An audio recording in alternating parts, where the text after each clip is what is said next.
We encourage people all the time, so that's why it's a great place to be, and that's why you will grow in confidence being here. So use the woohoo notes. If there's anything interesting you like or appreciate, please pass them on to Elizabeth. Okay. Then for guests in person, the bathrooms are to your left. And before I hand over to our president, I would like to read our club promise. So ToastEd Toastmaster Club promises to provide a positive and supportive learning experience in which members are empowered to develop communication and leadership skills, resulting in greater confidence and personal growth. And I can really attest to that. I wish you an exciting and informative evening, and I hand over to our club president.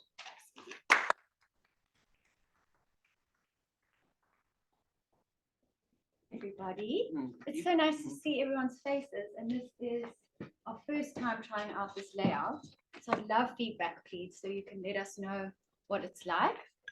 The reason we trying this new way is we are ToastEd, we're educational, we all wanting to learn all the time. We thought it would be nice to have this, it's really interactive, and now we have a bit more of a stage. So you'll see on the screen, we've got this sort of space for the speakers to make their speeches. So please make use of it with appropriate body language. And yeah, we look forward to seeing how it all goes. Sorry, are you fine here in the corners? Okay, fabulous. I'd like to welcome all of our ToastEd members, our special guests that are with us tonight, and any other fellow Toastmasters. I'm not sure we have any fellow Toastmasters here. Just Scott. guests. Scott. Oh, sorry, Scott. Yeah, he is from the Grove Club and he's speaking tonight. So welcome to everybody. We also asked everyone to bring a device of some sort. I know I specified laptops, but a device of some sort, just so that our online members get to see a little bit more who's in the room. We're trying it out, and I don't see many, and that's also okay. It's just what you're trying to figure out how other people online can get to see your faces. However, I think they're getting to see it a little bit more in this way. I do my best. Fabulous. The other thing, I wrote a woohoo somewhere. I know it's been mentioned twice already, which is great, but these little notes, please, it's also really nice with this layout. You can actually pass notes around the room to people that have spoken. It's the time when you are allowed to pass notes to others in the room. So please make use of it. Words of encouragement to anyone that speaks, words of encouragement and woohoos to role players. We've got quite a few first-time role players this evening. Please make use of them, and it's really nice for people to then go home and have a look at these little notes and just feel appreciated by what they've said throughout the evening.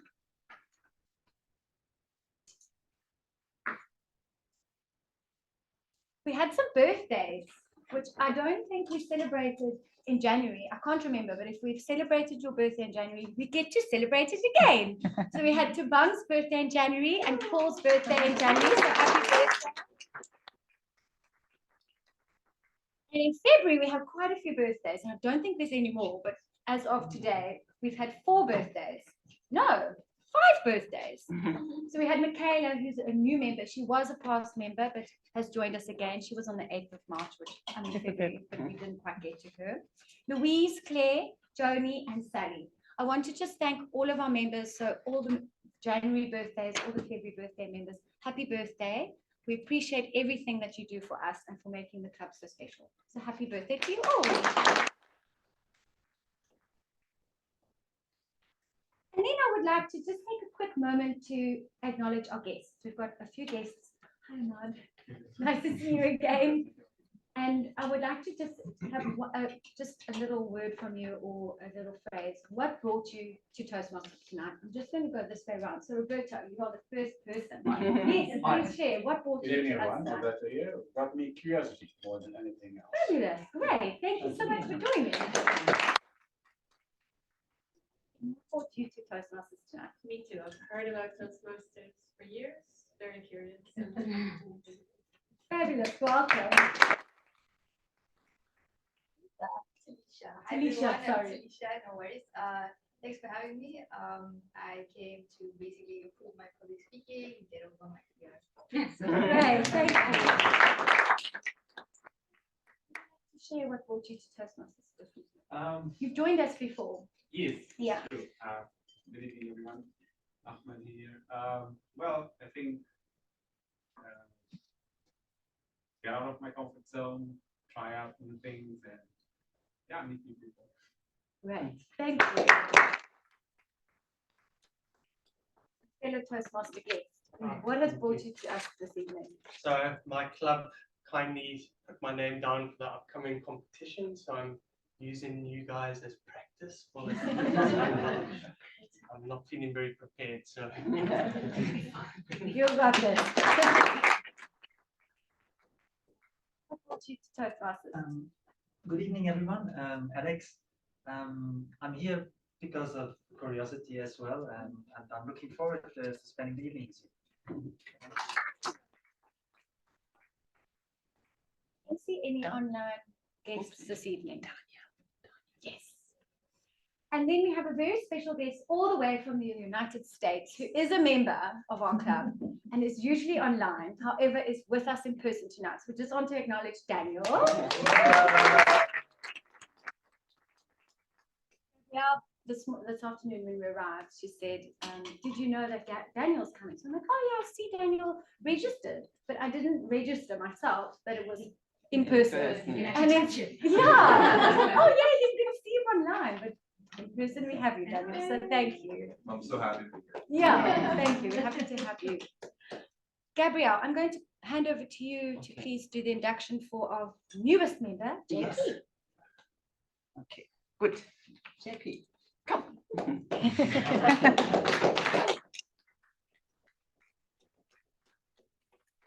Thank you. They always do very officially. Thank you very much.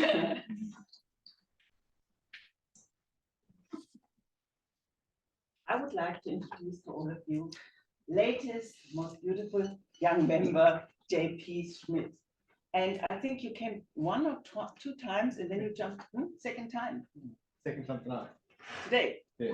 Wow, you see, that I call a good club. If the fishing goes so fast. And I have to use a little card, nevertheless, to introduce to you JP. He grew up as a farm boy in Oudsprung.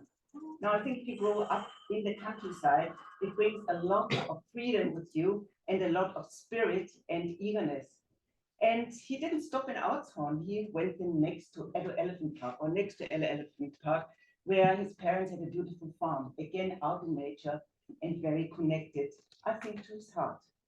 And then he studied in Port Elizabeth, is it right?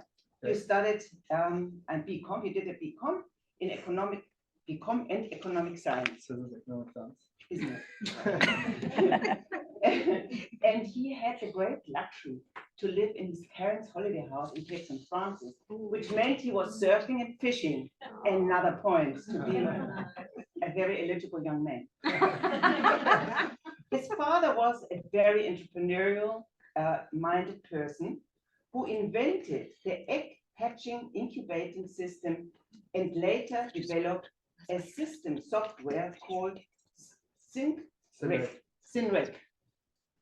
You probably know more about those things, but I want to think when he's doing his juvenile,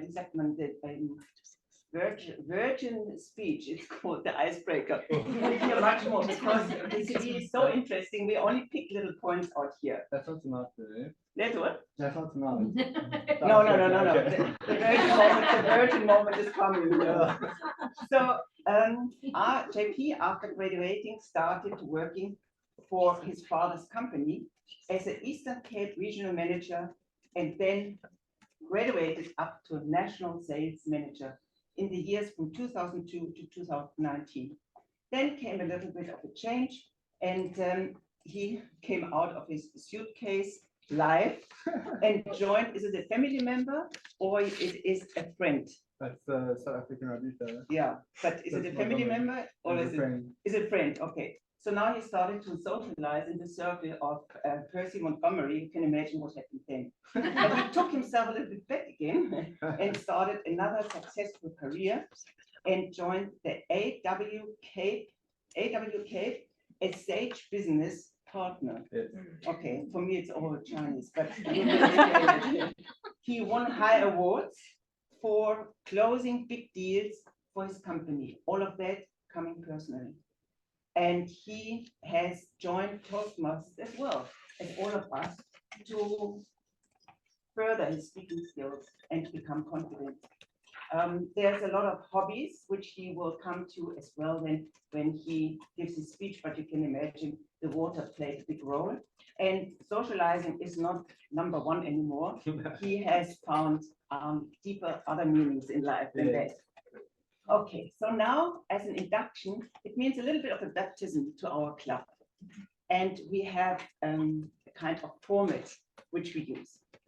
So we welcome T.P. Schmidt. Being a Toastmaster means more than simply making a commitment to self-development. Everyone who joins a Toastmaster club is making a commitment to the club, to its members, and to the organization as a whole. Please indicate your commitment by saying "I do" to each point in the Toastmaster promise. Don't worry, you can say it at the end, "I do." Okay. As a member of Toastmasters International and ToastEd Toastmasters, do you promise to attend the club meetings regularly, to prepare all of the projects in your best ability, basing them on the Toastmasters education program, to prepare for and fulfill meeting assignments, to provide fellow members with helpful, constructive evaluations, to help the club maintain the positive, friendly environment necessary for all members to learn and grow, to willingly serve the club as an officer when called upon to do so, and to treat your fellow club members and guests with respect and courtesy. As well, to bring guests to the club meetings so they can see the benefits of Toastmasters membership, to adhere to the guidelines and rules for all Toastmasters education and recognition programs, and to act within the Toastmasters core values of integrity, respect, service, and excellence during the conduct of all Toastmaster activities. If that is so, then say, "I do." I do. I hand this out to you, that you can be reminded. Will you, now it comes to all of you, will you, the members of ToastEd Toastmasters, pledge to support this new member in his quest for self-development, to provide him with positive, helpful evaluations, to maintain a friendly, supportive atmosphere, to give him opportunities to help others, and to make his Toastmaster membership a rewarding and fulfilling experience? If so, please say, "We will." We will. ToastEd Toastmasters, please welcome our new member, J.P. Schmidt.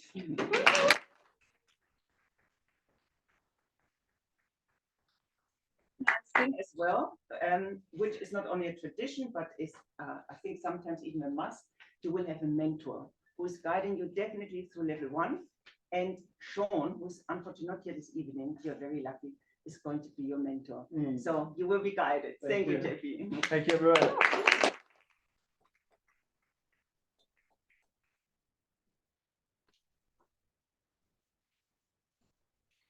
I would like to ask you all to please stand up so we can make a toast together before we start this evening. We are raising our glasses to South Africa and all her speakers. To South Africa and all her speakers. Cheers. Such risky drinks. The wife, I can't read it. Here we go.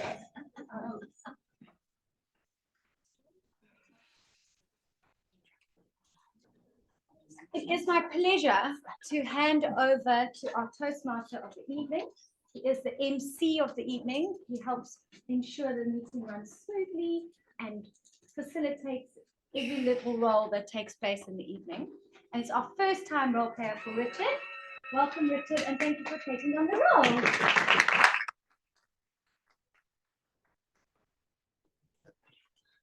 Okay. Evening, everybody.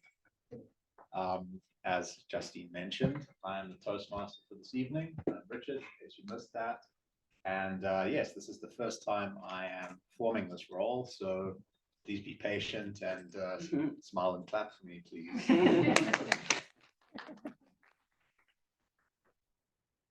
First, let's get through some formalities, which is the itinerary, the agenda for this evening. So as Toastmaster, it's my responsibility to introduce our speakers, our evaluators, and our other role players. We will start with our 6 speakers. That's a lot for this evening, which is going to be really exciting. And when they are finished amazing us, we will get the timers report, who I'll introduce in a bit, and the speech evaluation. And we'll break for 30 minutes at 7:30 after the speeches and the timers report, where upon some delicious food will come out. For those of you online, you can enjoy remotely. We'll come back at 8 sharp, and then we will get our evaluations. We will get table topics, which is going to be a lot of fun, I think, and wrap up with final reports from Timer, our counter, grammarian, Fine Master, and announce one of my personal favorites, the winners of our speaking awards. And then, thankfully, for all of you, I'll return control to our lovely President, Justine, and you won't have to hear from me any further. Note that tonight we will be running the meeting until 9, which is a bit longer than we've run the meetings previously. The idea there is just to give everything a bit more breathing room, and so that no one has to rush through their food too much to avoid any sort of choking accidents or anything like that. The Toastmaster standard issue checklist also tells me that I'm supposed to force you all to mingle during the break. So I'm hoping to check that one off for you. Tonight's theme is relentless, which is a word that speaks to perseverance and unyielding determination. I think that personally that ties in very nicely with the theme that we got to last week, which was compounding. Compounding in the sense that you can achieve really big things by making small improvements every day. And I think that that is really central to the ethos of Toastmasters, where you can become a better speaker, a much better speaker, and a much better communicator just by showing up and doing a little bit more at every meeting. Not a huge amount more, just a little bit more every single time. And while we're all persevering with our own problems and challenges, I think it's also good to recognize that others are doing the same. And our 6 speakers tonight have to persevere through the worst thing of all, which is speaking in front of this intimidating group of people. So I'd encourage you for the 3rd time to write words of encouragement on the woohoo notes, pass them around, so that just give our speakers that little push to keep making incremental improvements and take on more and more every single time. And of course, furious applause for everyone. So let's get started with introducing our role players. I see illnesses have laid low at least half of our contingent, but they've pushed through and joined us online. So we'll start with our grammarian though, Sophie. Online as well. Oh yes, flu. Thank you, Toastmaster and my fellow Toasties. This evening, I will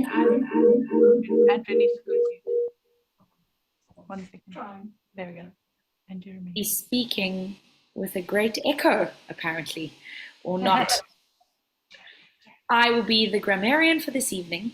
The grammarian's responsibility is to introduce new words to the meeting participants and monitor language and grammar usage. I'll be writing down the language and grammar usage of all the speakers, noting any incomplete sentences, mispronunciation, grammatical mistakes, non sequiturs, and malapropisms. So don't make any mistakes. Well, do, and I'll tell you what they are. At the end of the meeting, I'll give a complete report. And lastly, I've chosen a word of the week. And the word of the week this week has just, the window has been closed. That's 3 words. If I may ask for a moment of grace, I will reveal the word of the week as soon as the other role players have introduced themselves. Amazing. Some tension. Thank you, Sophie. All right, we'll get word of the week in a minute.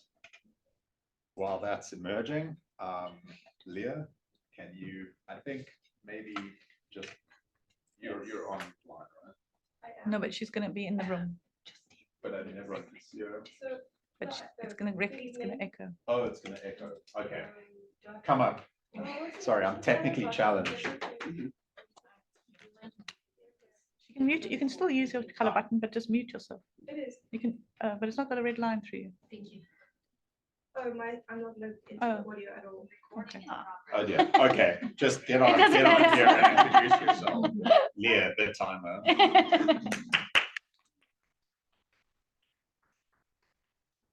Good evening, Toastmasters and Toastmaster and guests. Tonight I will be the timer, and as you guessed it, I will be timing all the speeches and the evaluators. I'm also letting them know when the time is coming to a close. There's intricacies now with the online section. So what is cool is that the online people can also see what's happening. So we have different colors. Each table topic will be marked to green. So I'll raise the green card at 1 minute, and I will raise the yellow card.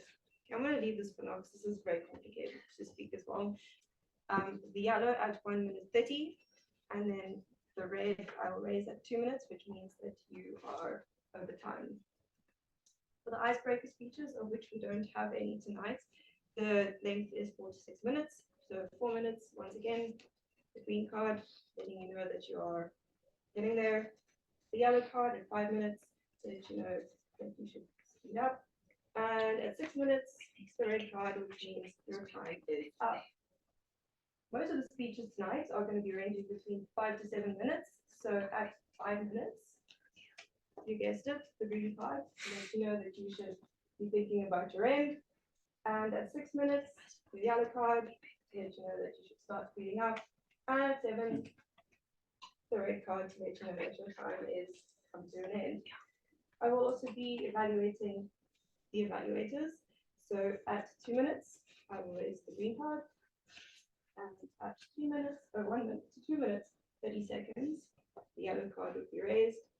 And at 3 minutes, the red card. There are also cool online ones which I'll figure out in a minute.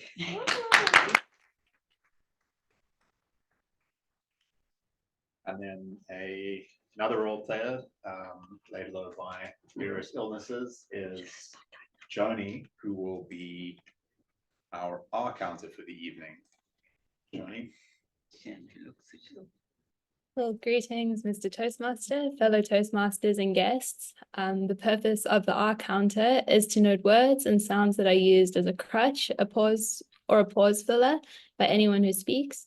During the meeting, I'll listen for overused words, including and, well, but, so, and, you know. I'll also listen for filter sounds, including and I'll also note when a speaker repeats a word or phrase, such as I, or this means, this means. At the end of the meeting, I'll report the number of times that each speaker used these expressions. Thank you, Mr. Toastmaster.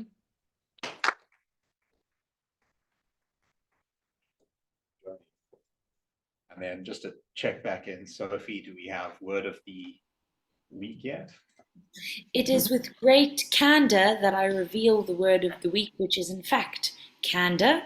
The meaning of candor is both honesty and frankness used in a sentence. Sophie is usually quite evasive with the word of the week, so we were surprised by her candor in the final reveal. Thank you. Thank you, Toastmaster.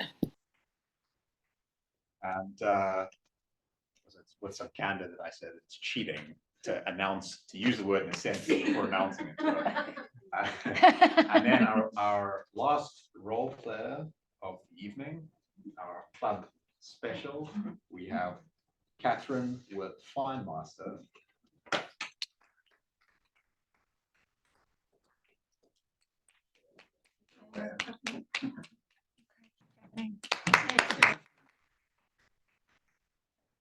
Mouse is doing a great job. Fellow Toastmasters from other clubs too, yes.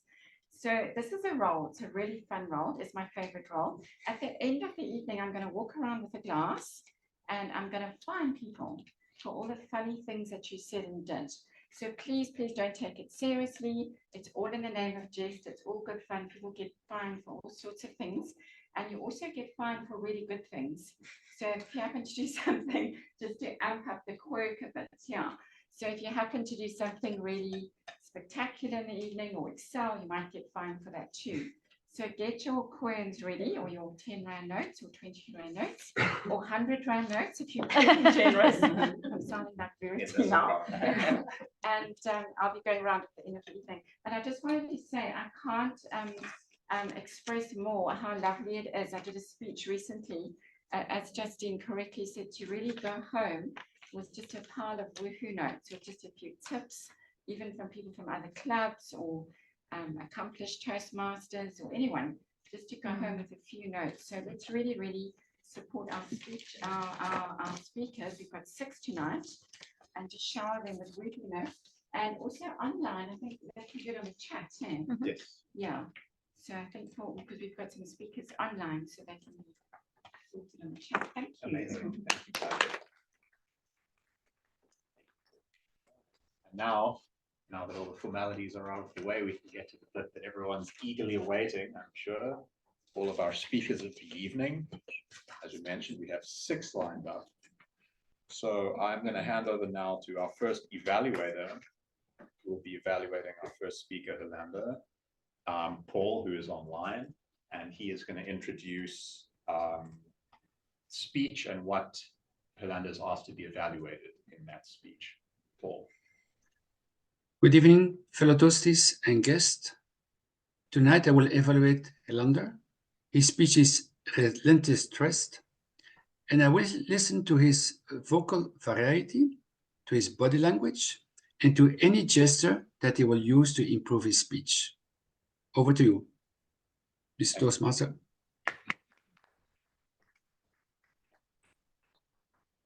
And Yolanda, who is also joining us online. Yolanda, Relentless Thirst, Yolanda, over to you. Greetings, Mr. Toastmasters, fellow Toastmasters, and guests. Relentless test. In my icebreaker speech, I mentioned that at the end of 1992, because of the Angolan Civil War, my mother, my 4 siblings, and I had to flee from my hometown and down through the woods for 3 days and 2 nights, carrying all the clothes we wore in our bodies and almost no food or water.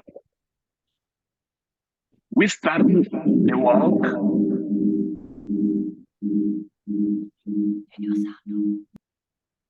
We started the walk with a group of approximately 65 people.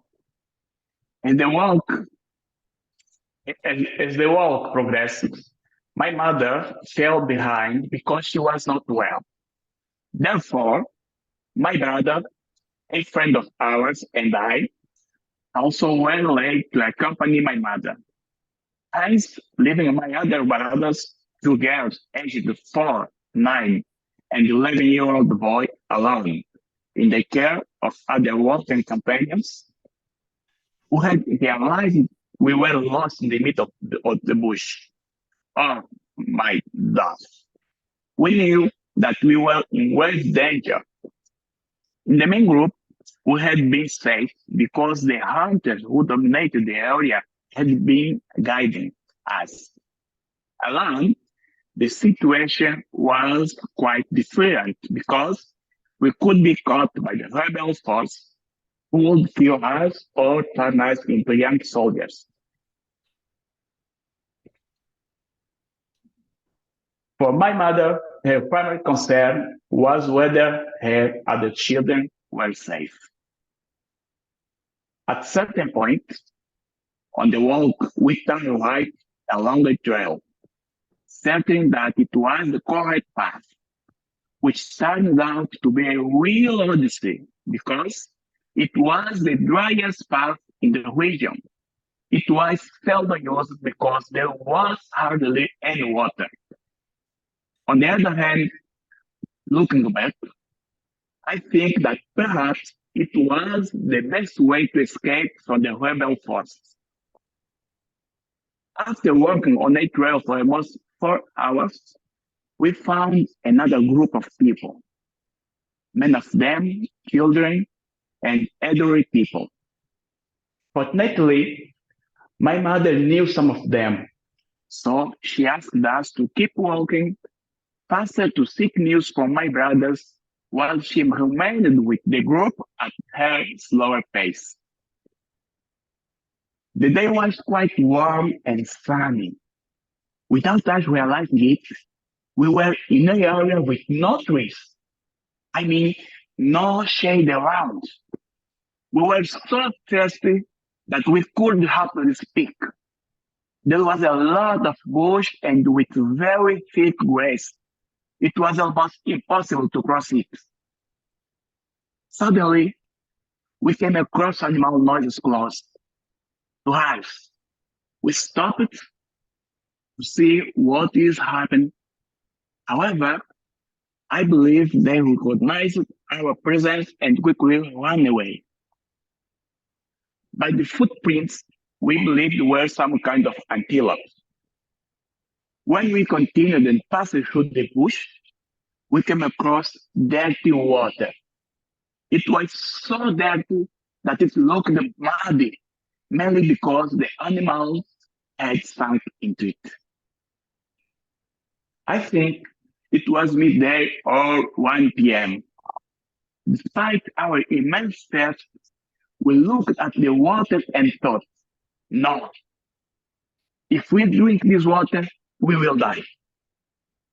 Therefore, we had started walking again, looking back with disgust at that water. We had walked for almost 45 minutes to 1 hour, maybe, and still found no water. The heat was consuming us. Thirst was relentless with us. My brother fell twice, saying that he didn't want to continue anymore. He asked us to leave him there. I felt the same desire, but I could not give up because of him. Our friend was the only one who showed resilience and determination to continue and insisted that we must go. That is when we decided we have to go back and drink that horrible mud water. We had no choice. We returned to the site and began to collect the water that remained on the edge with a can of vegetable oil that I was carrying. I poured out the little oil that was in the can and we drank it little by little with pieces of cookies. This way, we gained energy to continue. This was a great relief for us, having spent a day and night by the mud waters. Surprise, surprise, surprise. There were government military forces waiting for us, next to our national roads, where we were finally able to drink clean water and eat something. We had to stay the night because my mother had not arrived at the same day. The next day, my mother finally arrived, very weak, with her feet inflamed, and she walked with the help of a cane. Few hours later, it was possible to leave the place by helicopter, reach the nearest village, and finally meet again my brothers. They were safe and sound. Fortunately, they did not have to go through what we did because they were able to get transportation straight to the village in the first day we started walking.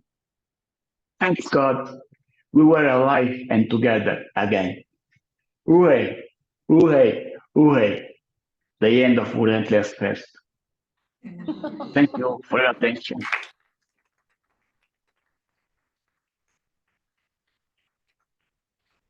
Thank you. It's, a bit of adoration from the coffee machine. Yolanda, thank you so much for that. I think I speak for all of us when I say that to get through that, you required a level of determination that I don't think anyone really, I don't even know that I have within me. That is an incredible story, and I'm sorry that I missed your icebreaker. I would love to hear more. So thank you, Yolanda. That was amazing. I think another round of applause for that.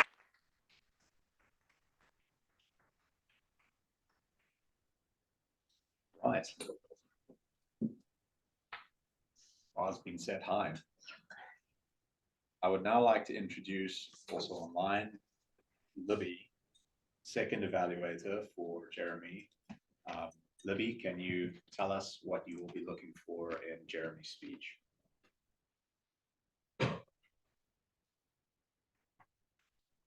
Good evening, everybody. It's my pleasure to be evaluating Jeremy tonight. Jeremy's on pathway, the persuasive influence pathway, and tonight will be his first speech on pathway 2. Jeremy will be speaking about understanding your leadership style, and this is for 5 to 7 minutes. The objective of this speech is to share some aspects of a chosen leadership style or leadership styles in general, to discuss preferences when working with others and how to adapt to the chosen leadership style and to different situations.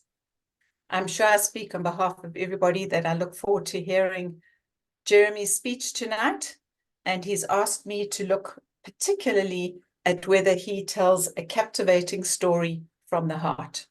All the best, Jeremy.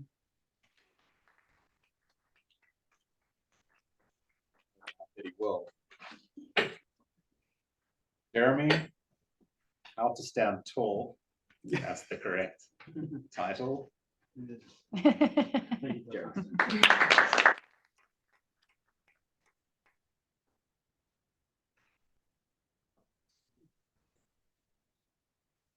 Listen to your tip, Sophie, by the way. Thank you. There's a story about Nelson Mandela and his assistant flying a Cessna airplane. They get caught in a thunderstorm. His assistant buckles up, fearing the worst, a lot of turbulence. Turbulence hit hard and fast. Plane starts shaking some more. She gets really scared. She looks up at Nelson Mandela. She can't believe what she sees. In front of her is a man sitting composed, calm, reading a newspaper. One section, 2 minutes. Apparently he's not having the scariest time of his life. Later, when the plane lands successfully, they disembark. The assistant hears a sigh. She looks around and she sees Nelson. Nelson says, "That was the worst plane of my life. I was so scared." She's like, "When?" What? I was reminded of a story where, well, let me back up. What struck me of this story most was Nelson's ability to stay centered amidst adversity. And I was taken to an experience I had facing adversity as well. I was working at a company called TransIP, and I just started in January 2015. And it was an interesting setup. There was 2 guys. You got the CEO, Jeroen Hübscher, that guy, 2 meters tall, blonde, big build. He smoked all his life, so he had a really big baritone voice. He was like a looming figure. And on the other hand, you had the founder, a successful, self-made man who idolized Steve Jobs. He was a perfectionist, and if you know Steve Jobs, he was celebrated for his business success, but he was notoriously hard to work for.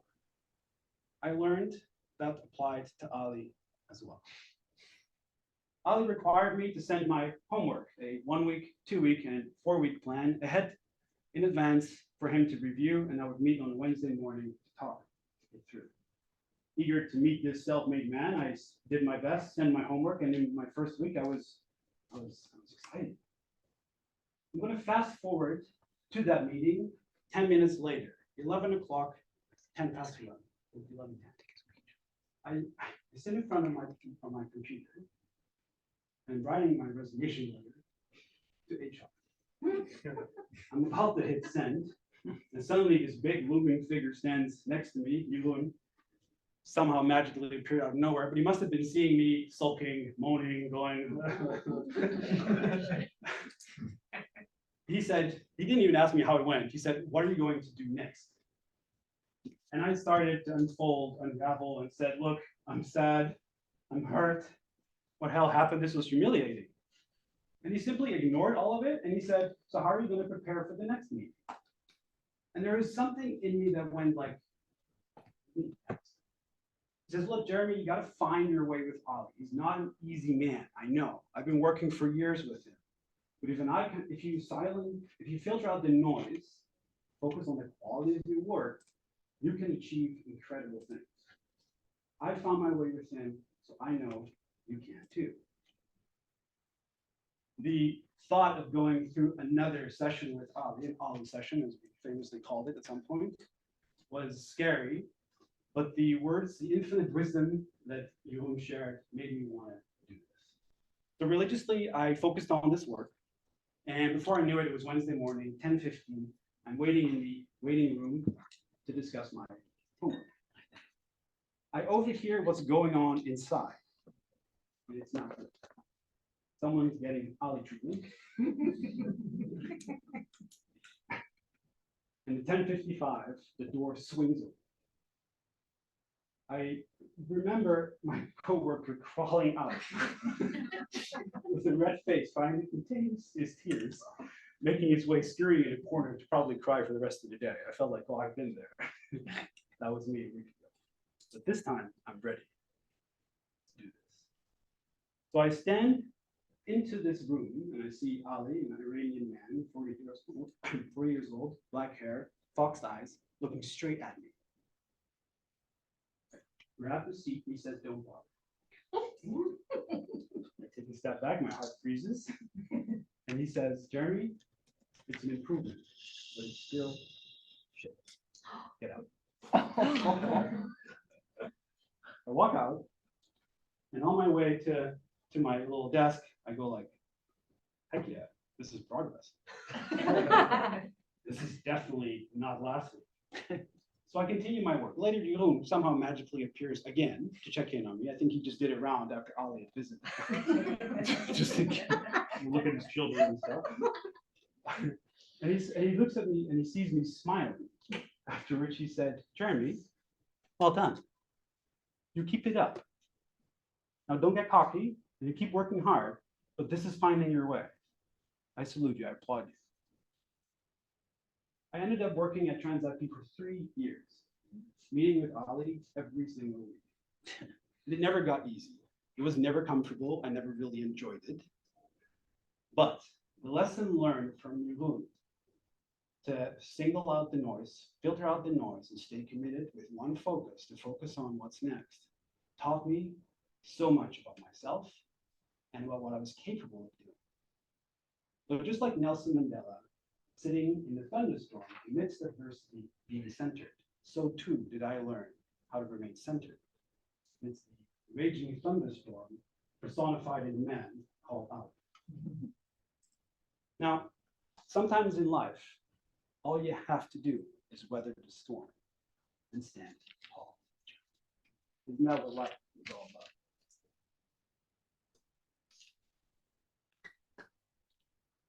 Finished.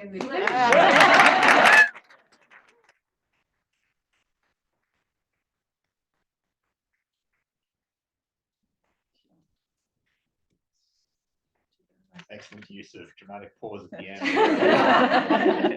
Wasn't sure what to do next. And I think really interesting insight into when things are looking difficult, that's that small push from someone that helps you persevere when they just tell you that you can do it, and that you should do it. So thank you, Jeremy. Excellent speech. As always, I think Jeremy's done about 40 speeches since I started. I'm starting to lose count. And you're already on your third pathway or something like that. Now, gives me great pleasure to introduce our third evaluator and speaker pair. we will have Catherine evaluating Sally. So Catherine, can you come up and give us an intro to Sally's speech and tell us what you will be doing?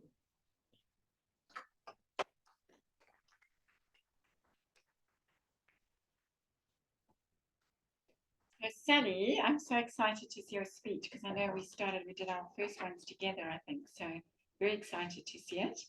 So Sally's doing her speech, which is called Such a Fascination, correct? Okay, and the purpose of this is to learn or review basic methods for writing speech with a defined purpose and to present a well-organized speech on any topic of Sally's choice. The speech must be well written and clearly focused, I'm sure it will be, and the goal is to meet your express purpose statement and be well executed. So we're looking for well-organized, well-delivered speech. It can be humorous, it could be informational, or any style the member chooses. The content and the style should sync well together. So good luck, Sally.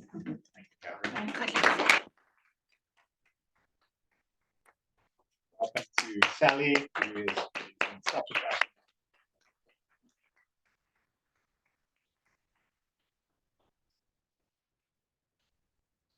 Good evening, Madam Toastmaster, members, and wonderful guests.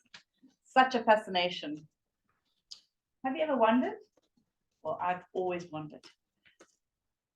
As an ex-preschool teacher, the thing that fascinated me over and over again is how babies, you could give them a gift, you go to a child's birthday party, you give them a gift, and they would not be fascinated by the gift. They'd be fascinated by the wrapping, the crinkly paper, the sparkly paper, the little bits of ribbon that may be attached to your very designer gift. And you walk away going, why don't I just buy them a box? I could have just done it perfectly fine. But we are not like them. We've been around for 20, 30, 40 years. We've seen it all. But babies, we forget, especially children under 3.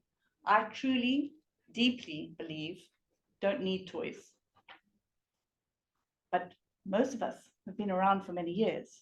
We've seen everything. So we think they need toys. We go off to the toy shop to find the fascinating designer gift. But a baby, especially under 3, is a sensory being. They are sensory seekers. They want a sensory experience. Everything is amazing for them. Everything is an awe and wonder. Our shirt, our scarf, the twinkly leaves, the light that's coming through the room. But we put these milestones on for birthdays called gifting. This is something that's always fascinated me. Because for me, gifting, well, when you look at babies, they really get gifting. The gift is not the gift. The gift is being around people that love you. The gift is getting a hug.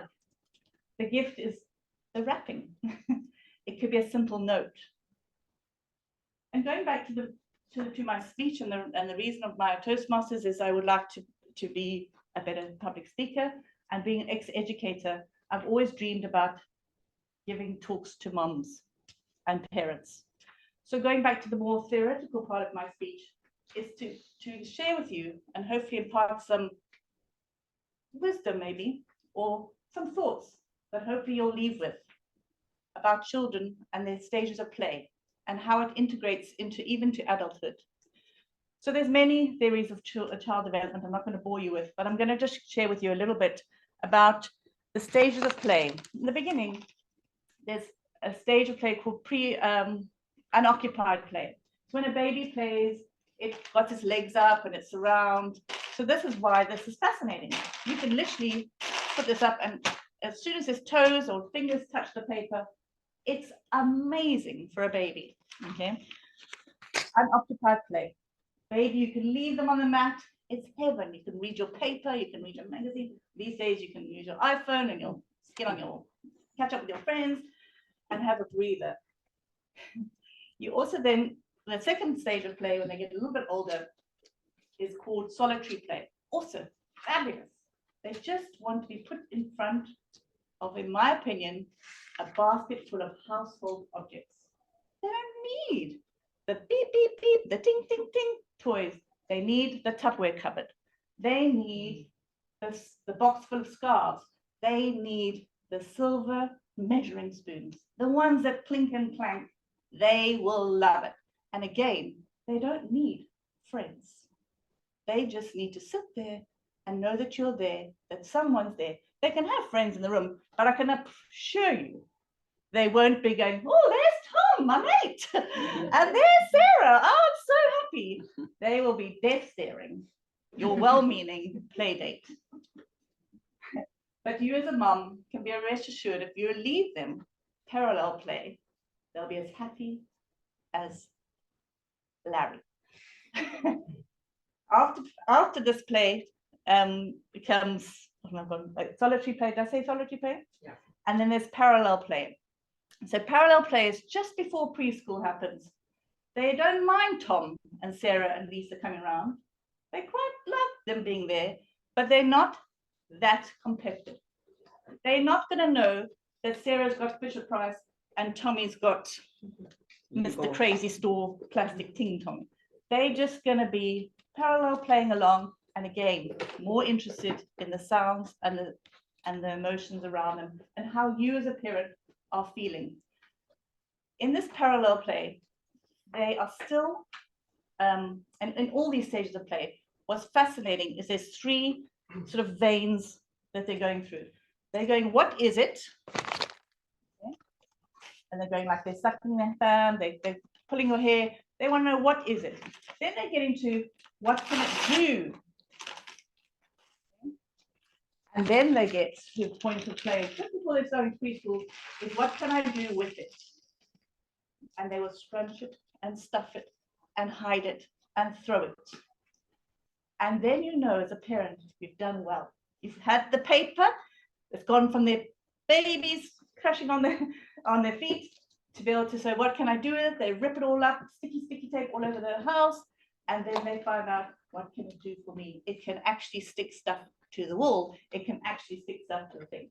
You then start preschool, in my opinion, should be at 3 years old, is when they get into imaginative play. Because they've gone through these stages of play, they are now ready to know that the sellotape can stick things together. So they can set up office, they can set up shop, they can set up a wardrobe. They are ready to learn and be interactive with others. And they also, by 2 years old, 3 years old, are talking. So you as a parent can be rest assured, when your child comes home from preschool, they will tell you how their day's been. They might not tell you in the way we tell each other, oh, Nancy drove me nuts at the office today, but they will, through imaginative play, start to show you what's happening in their environment through their toys. They'll be shouting at their teddy, sit down and behave, and oh my word, have you done it again? And you'll be going, who speaks like that? Their teacher speaks like that. Thank you, and for listening.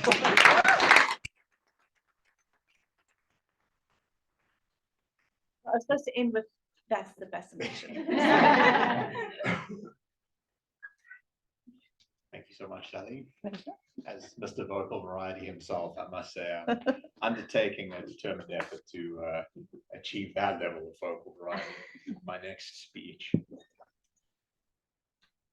Now we're on to our fourth speech of the evening. Still much more in store for us. We have Claire and Lauren's evaluating. So Lawrence, can you please?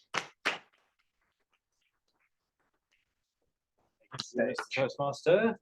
Today we're going to be hearing a very accomplished speaker, so put your seatbelts on. Transforming the perception of stressful events. And Claire will be doing a speech from the Presentation Mastery series. And it's all about connecting with your audience. I know Claire would want feedback from everybody privately, so during the break, if you want to go and give her the bad news, you're welcome to. The point is to present a speech on a topic that is new or unfamiliar to club members, to practice adapting during the presentation. adapt to the audience reaction to maintain engagement.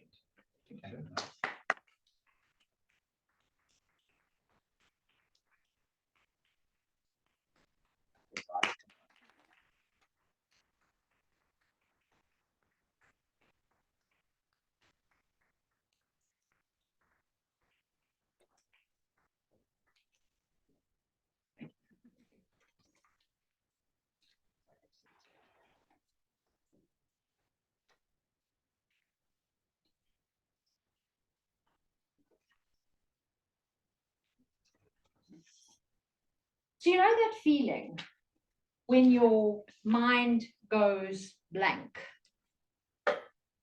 You can't think straight and you can't solve that challenge. That's what happens when you get stressed. Your mind just shuts down. So I'd like to share with you an example from my life and how I changed from being a warrior to a warrior. So for those of you who don't know, I have elderly parents. My mom is 87 and my dad is 93. And for the last 12 years, I've been the sole financial provider as a single, self-employed woman with an inconsistent income. Although I have 3 siblings or sisters, a lot of the time I felt like an only child. Sitting on my desert island, and sometimes the waves come and they slowly erode some of my savings. And at other times, those big tsunami waves come and wash a whole lot out to sea, never to return.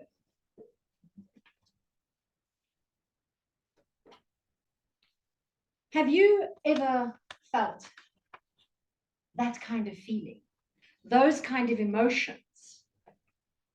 For me, helpless, hopeless, frustrated, and uncertain. So I developed a little acronym using the word stress, because as you may or may not know, stress can be good and stress can be bad. So I've made the word stress into a positive.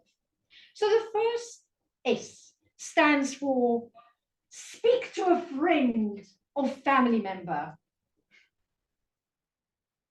Or shout, I can't believe this is happening. Stomp your feet, wave your hands in the air, do whatever is safe to express that emotion, because bottling it up is incredibly dangerous. I know, the lid came off. Not good. The T stands for think. Think through the possible options. But now you go, but I'm stressed. I can't think. I can't think. There's another part to the S, which is sit or stand in the whole brain posture. What the hell are you talking about, Claire? Well, you cross one ankle over the other. You cross one wrist over the other. You rotate your palms, and normally I would fold it up into here. Or you can just lie it like this, and you're crossing the midline of the body. And what this is doing is, if you try it, you will see that you will soon feel calmer. And once you're feeling calmer and more centered, you uncross your ankles, you uncross your hands, and you place your fingertips together to lock that calmer feeling in. That is the whole brain state. So the whole brain posture leads to whole brain state. Basically, this is representing the 2 hemispheres of the brain, so that your right and left hemispheres are working together. It's a state of super learning. And that's how you can quickly get into a more controlled thing. So now you can think through those opportunities and possibilities for your situation. The R stands for resources. So my friend said to me, the 3 fat ladies on the bench. I went, what the hell are you talking about? She drew an H And she put 3 W's. When, where, what, and how. Who can I ask for information, guidance, or advice? Because we have amazing friends and family members who have their own experiences, who can help us. We don't have to be on that island all by ourselves. Tom Hanks from the movie Castaway said, I know what I must do. Just keep breathing. Because tomorrow the sun will rise and you never know what the tide will bring with it. So that's the resources. Then execute that plan. So you've gathered that information from people. Look at the options and decide which one you're going to take. The other S is strengths and simplicity. Work and use your strengths and use simple solutions. And the other S is successfully conquer that fear and challenge and come out the other side. So now how does this relate to my parents? You see, my mother wasn't taking her medication. She has chronic diseases, and it's life-threatening if she doesn't take her medication. I was getting incredibly frustrated because, Mom, I have given you a sheet. It's got numbers. Everything is numbered. The pumps, the liquids, the tablets. I was phoning you 4 times a day. Mom, it's 8 o'clock. You need to take number 1. Have you taken liquid number 2, pump number 3 and 4? Yes.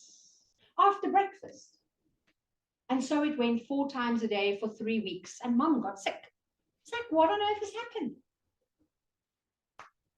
I forgot when I got home. So now I'm out in Somerset West. I drive to Table View. I forgot, she said. Mom, I phoned you 4 times a day from Somerset West. I talked through it. Luckily, since I've done the work with Psych-K, I went, Mom, is the tracking sheet simple to follow and use? Yes. Are the medications well numbered and easy to follow? Yes. Were my phone calls clear to understand and follow? Yes. Is there anything else I can do to support you in a better way? No. Well, Mom, then you need to decide. Do you want to take the medication or not? In that moment, I had changed from taking responsibility for my parents' health, especially my mother's, because I felt it was my fault if my mother put the wrong tablet into her mouth, taking a double dose or not taking it. But it wasn't my responsibility. I did a balance. I love my parents, I support them fully, and they are responsible for their health. The other one I did was, I am responsible for my thoughts, decisions, and actions, and everybody else is responsible for their thoughts, decisions, and actions. And having done that balance has changed my life. I no longer get freaked out. I am no longer a member of the lifelong anxiety clan, because I know I have done everything I can, and it's now up to you. I hope that this new definition for stress is useful. And if you'd like some help and guidance, let me know. And remember, you always have friends and family who can be there to help and support.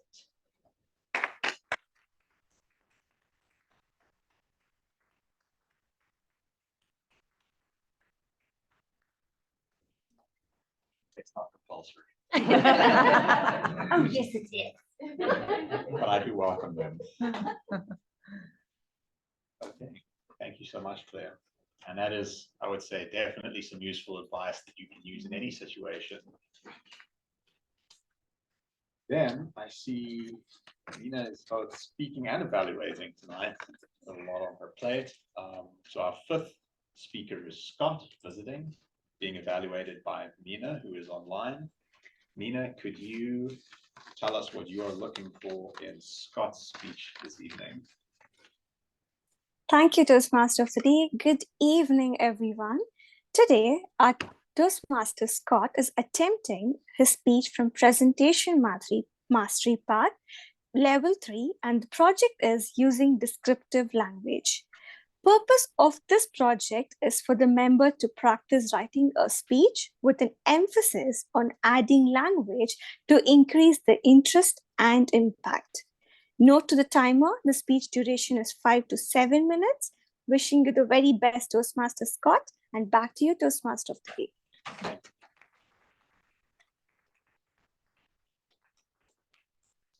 Who would win?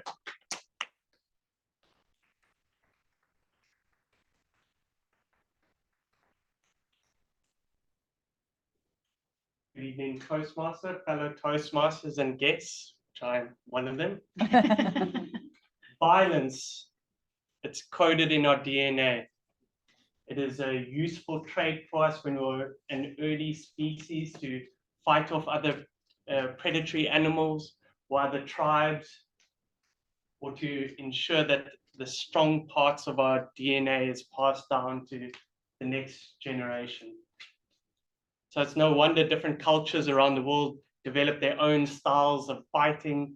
But up until the internet and globalization, there were always these mythical things like the ninjas jumping from treetop to treetop, or kung fu masters using force to knock over their opponent. And as a little boy, I had one important question. Well, actually, I had a few, but the one important question was, who would win in a fight between a karate guy, a boxer, and a sumo wrestler? UFC, we all now know UFC thanks to our own Dricus du Plessis, who was the first South African to win a championship. But back in 1993, UFC, the very first UFC, set out to answer my question. They heard my need for answers. So they invited a black belt karate expert, a judo practitioner, a professional boxer, and even a 200-kilo sumo wrestler. There were no weight classes. There were barely any rules. Gloves were optional, and you won by knockout, submission, or if your opponent's team threw in the towel.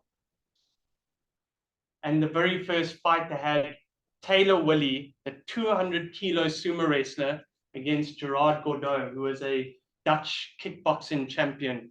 And he was infamous for his dirty style of fighting. And within the first couple of minutes, he kicked poor Taylor in the face, and a couple of his teeth went flying into the crowd and barely missed some reporters from ESPN or Sports Illustrated, and they swore they'll never come back to UFC again because it's way too violent. After 8 grueling rounds, it all came down to a Brazilian Jiu-Jitsu fighter named Royce Gracie. He was 85 kilos, the lightest, the smallest on the whole roster. And he was against Gerard Gordeau, the dirty Dutch fighter. And true to his name, he ended up biting Royce in the ear at some point. But Royce managed to defeat him with a rear naked choke. So that's it, solved. And little Scott could sleep well at night knowing that he has this answer. And in fact, I found a gym close to me and I started training in Brazilian Jiu-Jitsu. But recently I wanted to relive this and watch some of those first UFC fights, especially after Aaron Dricus won his fight. So as one does, I had good intentions. I ended up down this YouTube rabbit hole, and I found these interviews with Ken Shamrock, who was an American-style wrestler. He's like he looks like a WWE fighter with massive muscles, and he's also a grappler. And he told a very different story. He was put up against Royce early on in the fight because they're both grapplers, so you're not really punching or kicking. It's not really exciting for the average person. So the organizers put them against each other early on, and they shoot him into the ring straight from another fight. So he was already tired while they gave Royce a significant break between fights. They also told him as he was going into the ring to take off his wrestling boots. And this is what gives you grip. If you've always trained, it's like sending Sia Khaleesi out against the All Blacks in tennis shoes. So Ken was slipping all over the place, and Royce managed to wrap his gi. Now, a gi is like a thick canvas top that you wear in Brazilian Jiu-Jitsu, or karate and judo. It's very thick, and there's a thick lapel, and he wrapped it around his neck and he choked him out that way. So Ken's question is, why was my wrestling boots seen as weapons taken away from me, but Hoyce had his gi and he actually used it as a weapon? Further to that, it turned out one of Hoyce's own brothers was an organizer, and he set it up. They invited fighters that seemed to have little defense to the Brazilian style of fighting. But since then, we're 30 years on, and UFC is a lot more refined. There's a lot more rules in place. There's protection, gum guards, gloves. There's even a doctor on the side, and he evaluates the fighters, and he will actually stop a fight if it seems like there's somebody taking significant damage. So the violence is a lot more controlled, toned, calculated. It's become more of an art form. And I think this is a great analogy for humankind. I know we feel like we are living in violent times. We have this constant stream of information coming to our phones from social media and internet, but we are living in one of the safest times in human history for the average person. And what I would expect to see, well, firstly, we can see this by the last 120 years, the average life expectancy for a person is almost double. So what I'd expect to see is the violent trait in our DNA to start being phased out, and where we face other threats like climate change, where we need to work together, have that trait replaced with something like empathy or compassion. Thank you.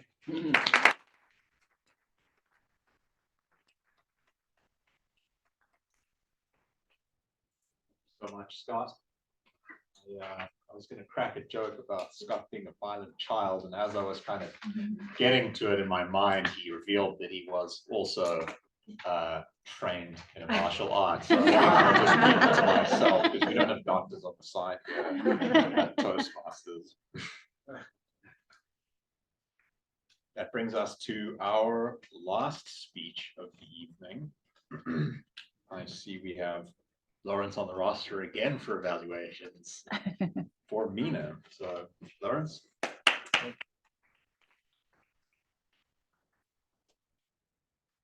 Mina is on the online. You can look at this one. I don't know if you can read on the sheet what her speech title is. So I'll give it a go. Break free now. Oh, is it changed? It changed to break free. Thank God. And she'll be focusing on the strategic relationships pathway, understanding vocal variety. So your goal, Mina, is to present a speech on any topic, highlighting your vocal variety skills. Best of luck.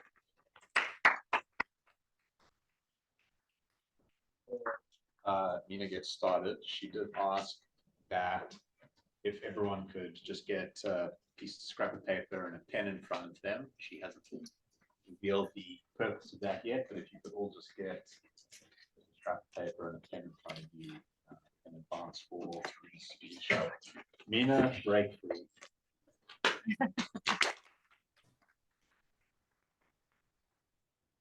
Imagine, as you close your eyes, that you're heading to a vacation where you're by the side of the beach, enjoying the waves. The kids are playing around. Your pet dog is loafing around. As you lay on the beach side, you get to read your favorite book. As you flip the pages, you enjoy your perfect me time.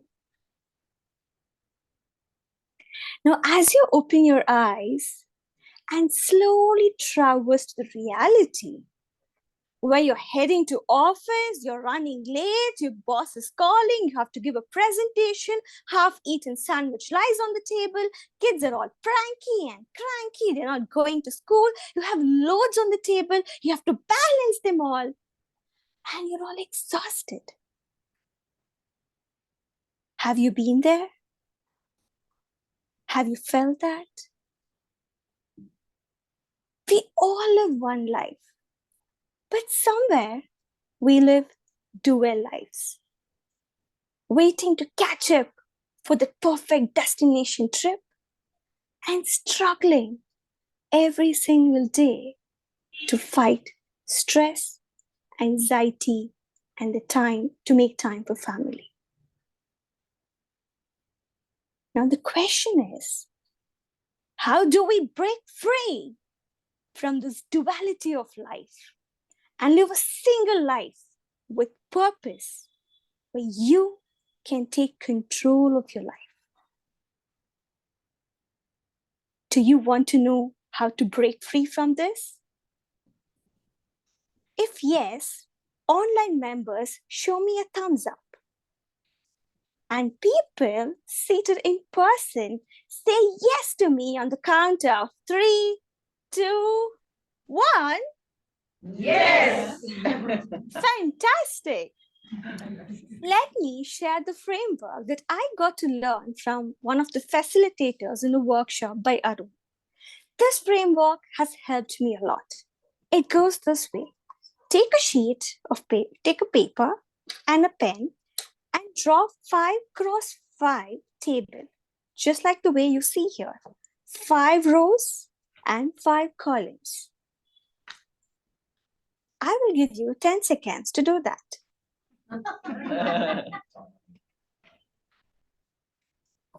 Now, as you do that, 4, 3, 2, 1.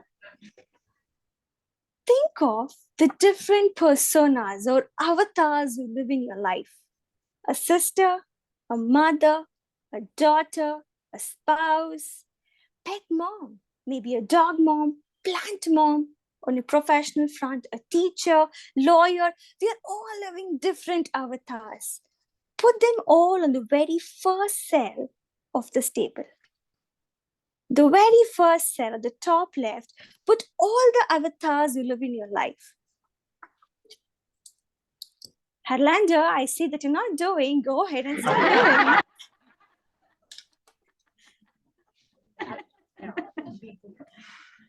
doing.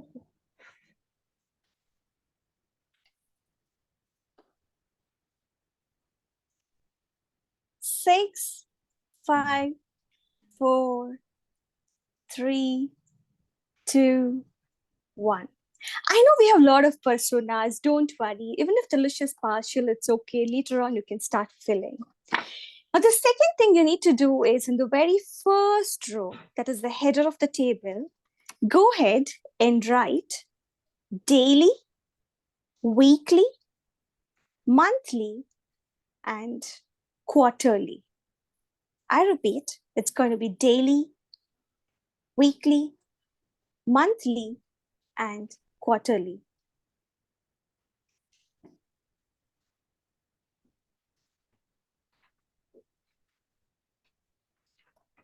So as you do that, so far all with me, give me a thumbs up. I can't see the people seated in person. Great. So next thing is, over the first column, please write duty, monetary, self, hobbies.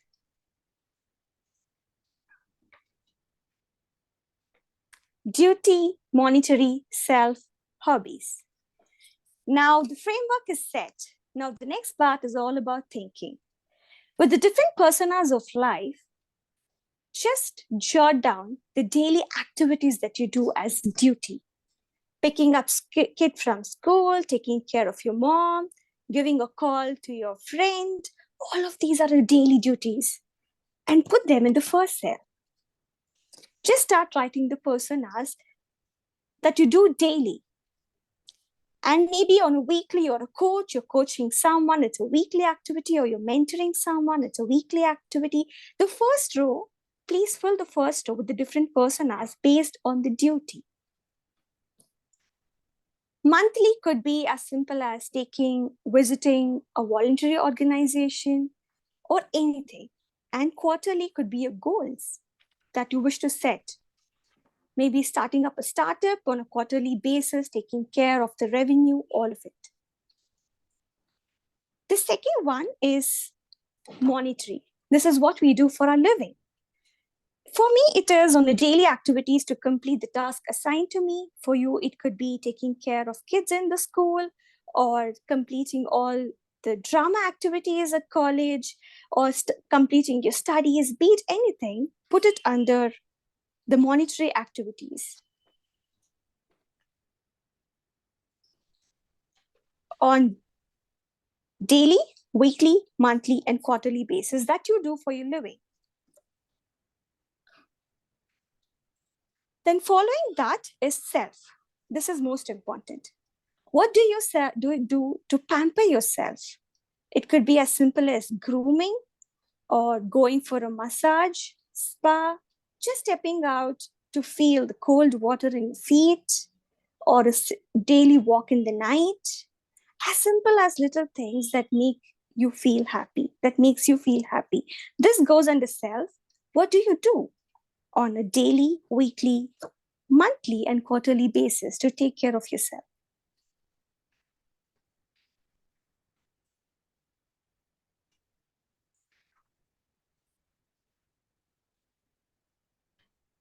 I know this takes some thinking because we hardly give time for ourselves, don't we?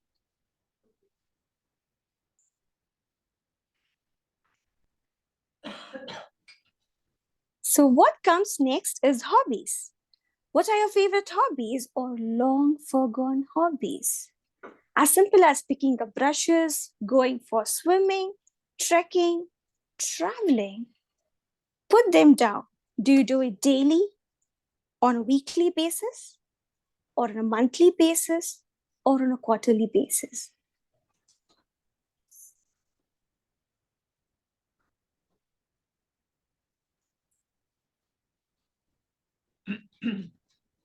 So far with me, thumbs up? Thank you. Now, if you just look at this framework, it's the tip of your life, like the tip of the iceberg. Where are you spending? Are you getting exhausted because you're not giving time for yourself, for picking up the hobbies that you like? Are you not with your family because you're giving too much of time at your duty or busy living to earn money in life? This is just the tip of our life. Now, I wouldn't say this is a solution. The solution is in your hands. It's about how do you prioritize your life? If you find too many things on a daily basis to catch up, hey, just think, we have 8 hours to sleep, 10 hours at work, 2 hours to groom, and just 4 hours left in life. If you have too many things to catch up on a daily basis, do you consider asking for help, delegating it to others, or strictly saying no because you can't take it up right now? This is important. Or if you're someone where the hobbies and self is just empty, or you have only 1 or 2 lines, will you start taking action to take care of yourself? Ultimately, follow this framework on a weekly basis to just see where you're heading in life so that we don't lead dual lives. You don't have to wait for this perfect destination trips to finally feel, aha, I'm living a happy life. But rather, you can enjoy that perfect sip of hot coffee or the sizzling cold drink on an afternoon as you take care of your life. So will you break free and take charge of your life? Toastmaster of the day.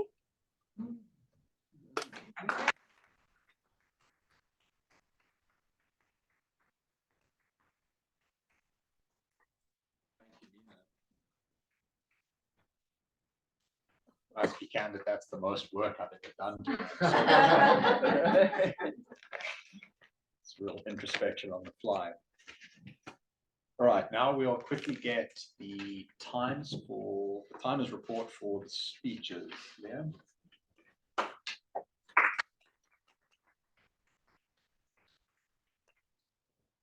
So awesome. So all the speeches had to be between 5 and 7 minutes tonight, so that makes it nice and easy. So with that in mind, Yolanda, you clocked in at 7:04, though I would say there was a bit of a technical, there was a bit of a technical thing there, so with that in mind. Jeremy, you clocked in at 6:35. Well done. Sally, 7:08. Claire, you clocked in at 8:24. Scott, 6:13. And Mina, a nice round 10. It's worth it.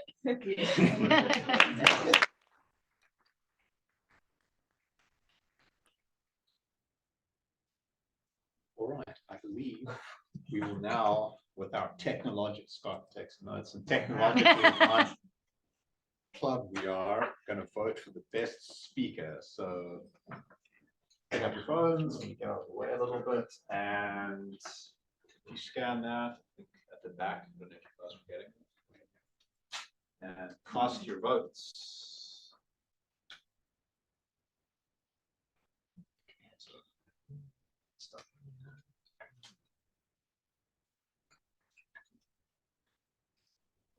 Well,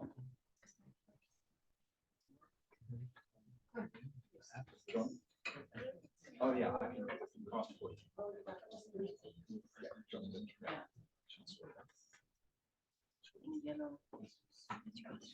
Choose from. I know. Or take, yeah. Anyone who's struggling, I think just come on up.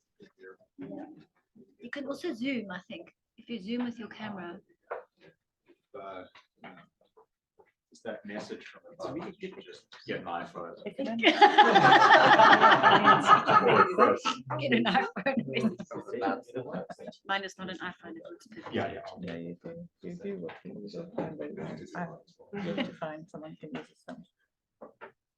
Can I stop the sharing? Yes, I think everyone's got it.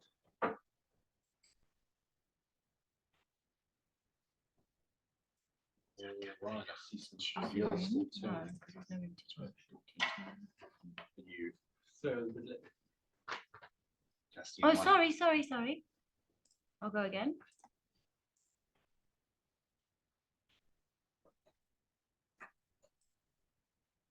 He has an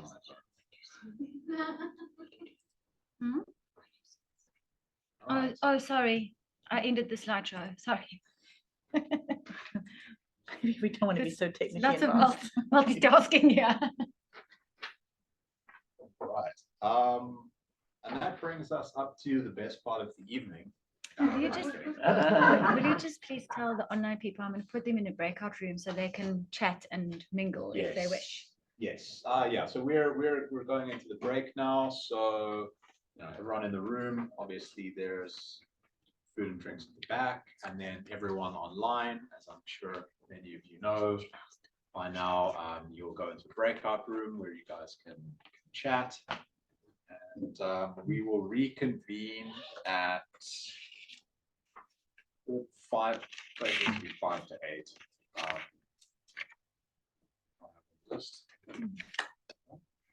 Yeah, 5 to 8. So don't take too long, but you don't have to choke it down. All right, guys, that's it.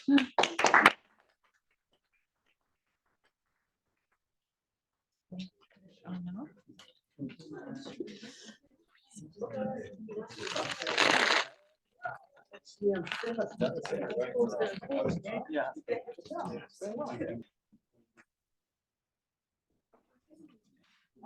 Are there more notes? Are there more squares in it? More squares in it?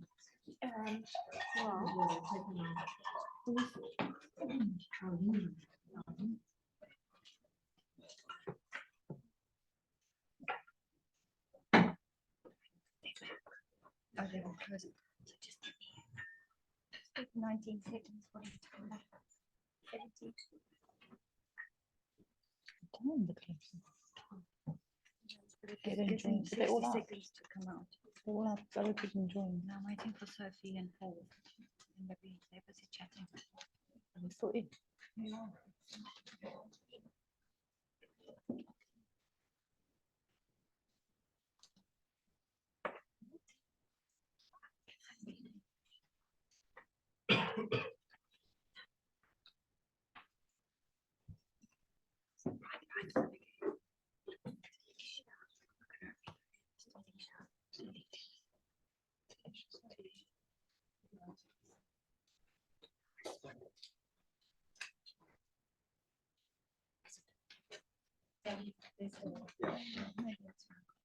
is that light too bright? We had it down earlier. Do you want? Is it? It's okay. No, everyone online, see it looks a little moments before nuclear blast.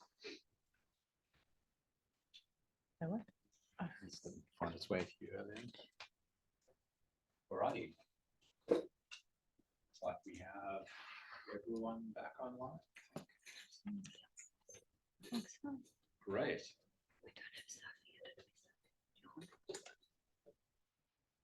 Okay. Get started with some of the preamble. Get the last person back. Hope everyone enjoyed the break and got to mingle on these points if you don't. Now what we will dive into is our speech evaluations. So for every speech given, for all 6 speeches given, you know, as we introduced, there was a speech evaluator. For the guests, we're asking speech evaluators look at specific things that Toastmasters kind of structures and lays out, but also things that you as the speaker may be looking out for specifically. And your evaluator keeps a close watch on your speech and looks out on all of those things for you and keeps notes and reads that back to you. Constructive criticism to help you become a better speaker. So let's get started with that. First evaluator is Paul online. Paul, would you like to give us the evaluation for Relentless speech? Good evening, everybody. So let's start with the evaluation as the first. Can everybody hear me clearly and well? Yes. Well, that's a good start already.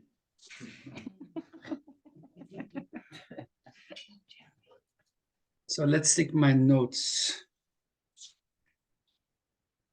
Erlander, my evaluation is more about the intonations, about the gestures, and how to improve your speech on that one. So I will just break it down a few moments of your speech. When you start with my mother, my 4 siblings, and yourself, you use the same gesture for your mother than you for yourself. I would say, this is my mother, my 4 siblings, and myself. Don't use the same gesture, just a suggestion. When you say no food and no water, please emphasize no food and no water. It's important to survive. You can't just use the same tone for your no food and no water. When you speak about 65 people, show that it's a large group, 65. We need to know that. At a certain stage, you say you're looking backward, but you just turn your head a little bit like that, turn it completely and show the backwards. What's important, I think, is to go forward and backward and to use the whole screen. It's not easy. I'm certainly not a master, but I'm here to give you maybe a little bit of advice. When you say, for my mother, her biggest concern was her children and the safety of the children. You need to express it more with your gestures, more with your hand, and not just calm, because it's a big concern for every mother.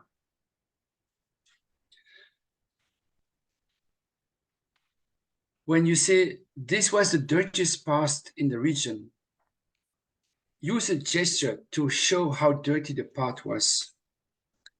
And also when you say it's very thirsty and we could hardly speak, I would suggest soften your voice and make like that you can hardly speak, you know, something like that. So because if you say that you can hardly speak and you say that same tone of voice as the balance, by lowering your voice and making like you're dying when you're speaking, it will emphasize your speech.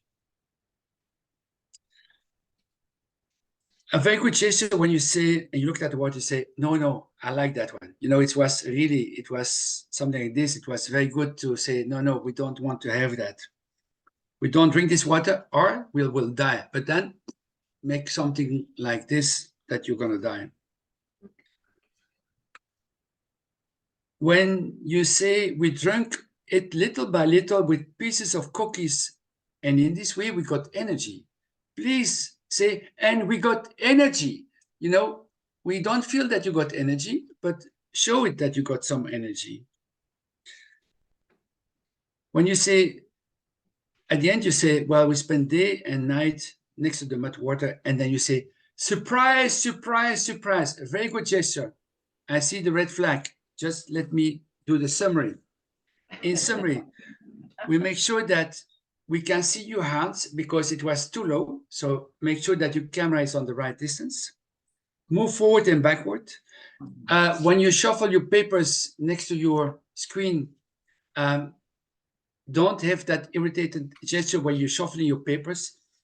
Try to hide it a little bit and work on your voice. Overall, a very good structure. You started with your 4 brothers and your mother, and you finish with your 4 brothers and mothers, which is very important. And we're looking forward for your next speech. Thank you very much.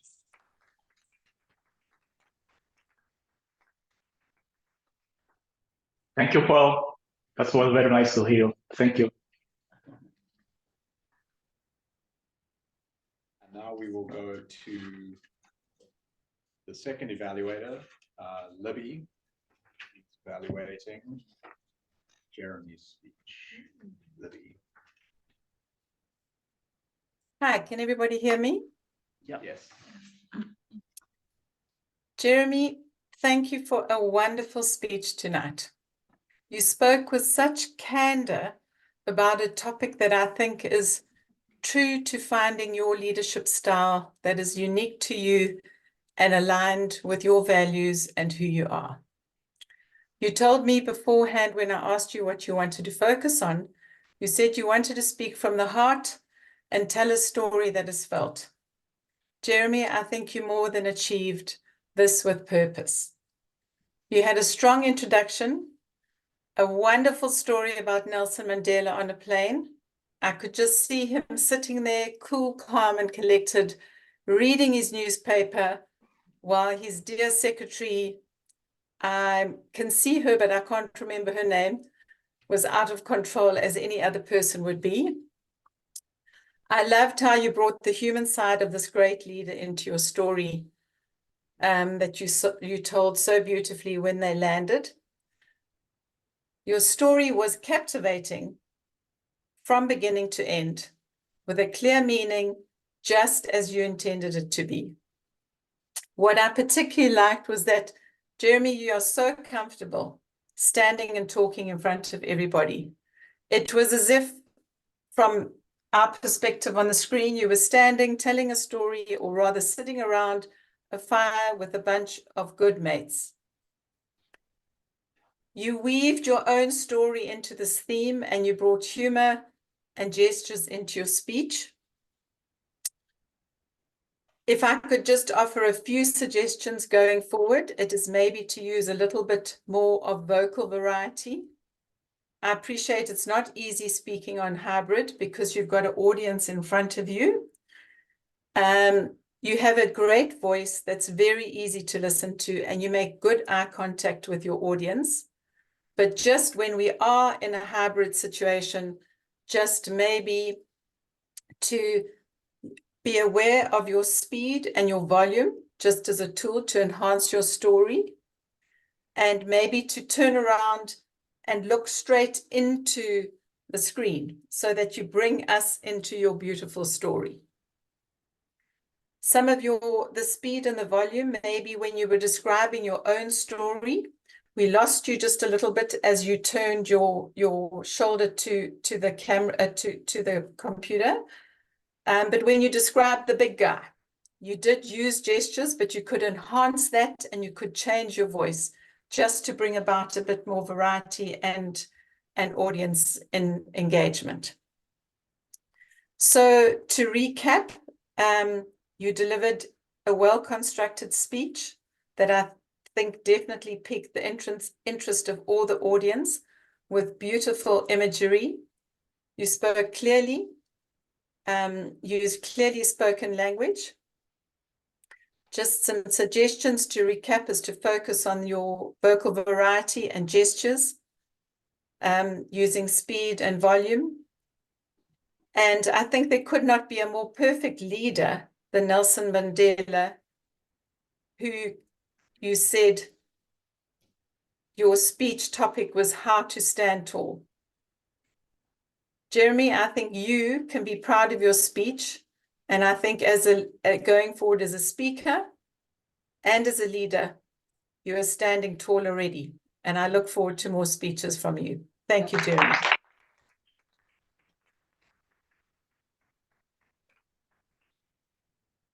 Thank you. All right, and then on to our third evaluator, Catherine, for Sally's speech.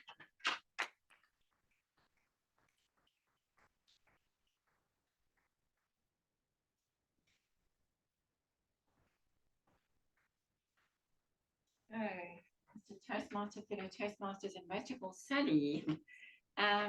Yes, what a wonderful speech, Sally. I really loved it. So you've just got here, you excelled at.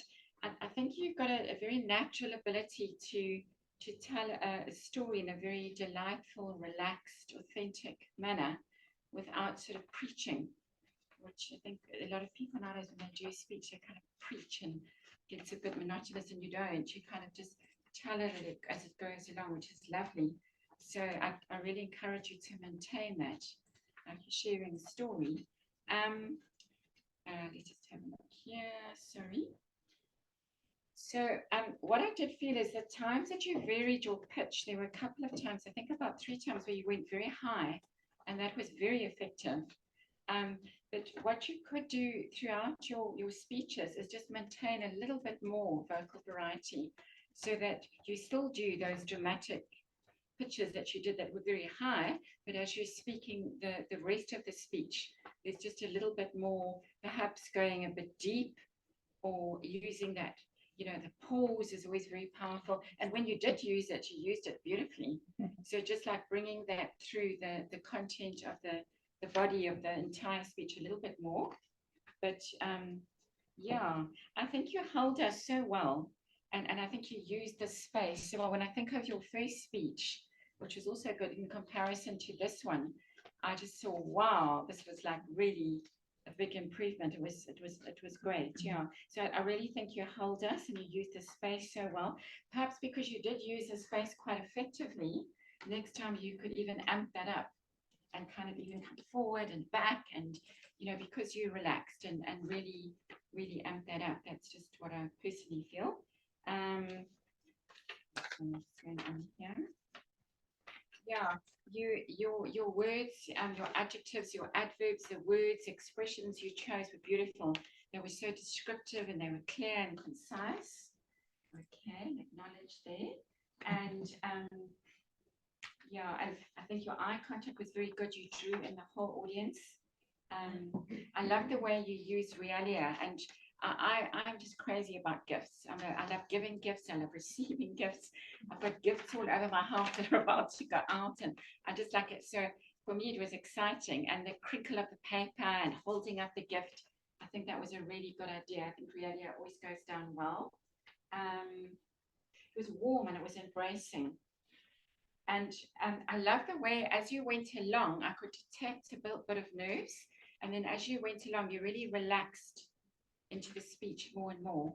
So I encourage you to really capitalize on that kind of relaxed sharing story kind of manner, because it's to me, it's effective. Yeah. I think the topic was lovely. It intrigued and amused us. And I could tell that certainly there was very good organization and planning that went into it. So well done. I'm so excited for your next speech. Thank you.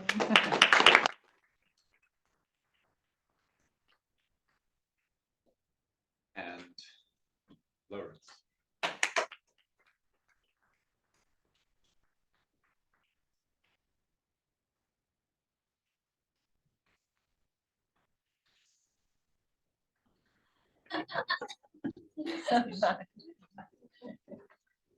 Ladies and gentlemen, Claire, and most importantly, the coffee machine.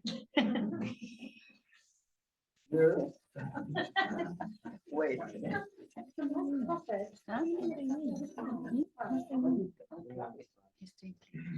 Claire, you're obviously a great speaker. I think everybody could feel that. There were some things that really stood out in your speech today that I liked. Number one, your engagement with the audience, and this is quite an advanced technique, but you asked a lot of questions. which is powerful. It brings us into the story. You said, you know, that feeling when your mind goes blank. Those little pauses that you use, very powerful. And you said, ever felt that feeling? Bringing a question to the audience allows them to internalize it and it makes it relatable. And you also spoke about, you know, your parents going through their chronic aging. And this again was relatable because you were vulnerable. You were telling us your personal story. So your engagement with the audience was great from that perspective. There was entertainment value on your speech. Vocal variety, you brought it everywhere. From warrior to warrior. Slowly eroding. Tsunami washed away. Speak, shout. I thought that was brilliant. It was almost like a play. Not overdone, but it was engaging. And your body language was pretty good. You closed your ankles, showed it for us, closed your ankles. The third thing that I really liked was your presentation mastery. You used your props really effectively. You had your zebra friend and you had your lonely island. And you used really strong words: helpless, hopeless, frustrated, and uncertain. Now, I must also be candid. Your speech was not perfect, and we are here to grow and learn. So some areas to potentially improve. Firstly, I'd like you to set up your stage a bit better next time. You came and again, you were fumbling around a little bit. What I would say in future, speak to our handsome Toastmaster. Make sure that the podium is something that you can access. And I would have loved if you used this podium and you put it here. And you had your props and you could turn, get the prop, but keep engaging with us because this is where you were standing. Yeah. Now you've got a barrier audience. So having your prop station at the back that you can access while still keeping engagement with us would have gone a long way. And then you're a better speaker than to start with the word so. Yes. So, you know that feeling, it takes so much of the power out. Instead, straight to the point. You know how that feels when your mind goes blank. So in summary, your entertainment, your engagement with the audience through questioning was fantastic and personal stories. I love the entertainment value with your vocal variety, using lots of different actions, and your body language, except for standing behind the stage, was really good.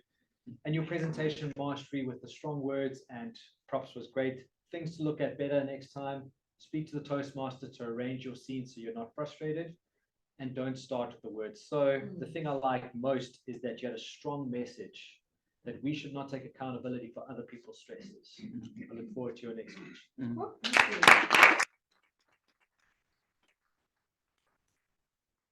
Right, Lawrence, so we will note calling me handsome later. All right, fifth evaluation, Mina. Thank you, Toastmaster of the Day. Who will win? Was the question and the title that Scott started off with. What I liked is the strength of the speaker gripping us with the title, with the question, and answering to the timeline. Starting off violence coded in DNA to how these martial arts are coming, and with a strong message considering humanity. Violence to humanity. I like the story element that you built, Scott. The second thing that I also liked is the vivid imagery that you brought in, the choice of words. Be it ninjas jump from treetop to treetop, kicked on the face, or wrestler with massive muscles. These different word choices that you had invoke those images in my mindset, in my mind. The third thing that I like the most out of all is the passion that you had while you shared the story. The passion was oozing. I'm not into martial arts. I do not know any of it, but I was hearing your speech from the start to the end, not because I'm an evaluator, because you had that passion, you had that vocal variety, you were looking into the audience, and though I'm online, I felt connected with your speech. That's the truest strength that you have as a speaker. So, Scott, coming to that, I do feel there are two more strengths that you can polish a little bit more. One, you have descriptive body language. You can try to make it more intentional. For instance, you have you try to speak this way while you're trying to express yourself. That comes as a kind of a barrier with the audience. Use it only when needed and drop your hands if there is no need. The second one, keep your palms closed this way while you're talking.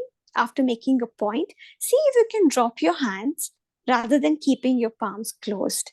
These two might seem not so important, but when used effectively, when these are dropped, it creates a greater impact when you connect with the audience. Second, for reasons I do not know, I felt you have a very expressive body language where you can bring in elements like boxing and the kick. If you bring in these elements, it resonates very well with the speech that you share and the passion that you have. See if you can explore to bring in these body language elements as well. The third is the stage usage. You are moving left and right, rather you can segment the stage, the start of the speech, the second part of how the different martial arts were in place, and then you can come forward to share your message. So overall, Scott, I like the choice of words that you have to invoke the picturization, the mind of audience, the passion that you have, vocal variety that you have, to make sure that the audience are with you in spite of any topic that you choose, and the timeline that you brought in while you shared the story. Take care of stage usage to bring in intentional body gestures and also go a little more overboard to express gestures like boxing, which resonates well with your speech. Hey, wait, I do have one more challenge for you. Why don't you try to bring in more similes and metaphors, just like muzzle massive, like a Hulk? Isn't it? It complements with your speech. Wishing you the very best for your upcoming speeches. Go ahead and try these elements. And back to you, Toastmaster of the Day.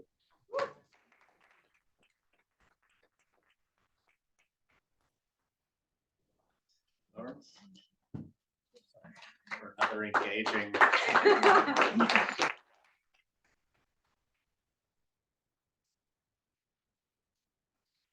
Mina, I think you had a very, very strong opening. You spoke about, imagine being on a beach, the sea, reading a book, and I think we could all go to our happy place and relate with you. I think your engagement was good, similar to Claire. You asked a lot of questions. You asked us, have you ever been there? Have you ever felt that? Again, when you ask a question to the audience, we get to internalize that. We get to make your story our story, and we get that message. And you also did a really great job in terms of engaging the audience when you said, everybody online, give me a thumbs up. Everybody in the room, 3, 2, 1. Yes. Yes. Then you specifically asked me to look at your vocal variety. Now, vocal variety for our guests is when you go soft or when you go loud because you're excited and you want to be congruent. What you feel, what you say should be expressed.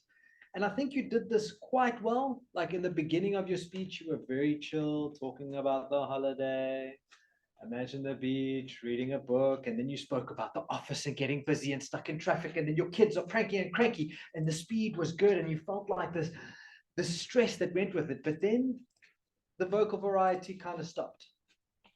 And I think if that's specifically what you wanted me to focus on, that's where the improvement lies, is bringing more opportunity for vocal variety and bringing more variance. So when you're sad, show your body and show your voice and have that feeling and be sad. And when you're happy and excited, you know, there's nothing worse than someone who says, you know what, guys, I had a terrible day today. Because you're thinking, why is your body not saying that? So getting congruence by feeling and then showing what you're feeling is really important.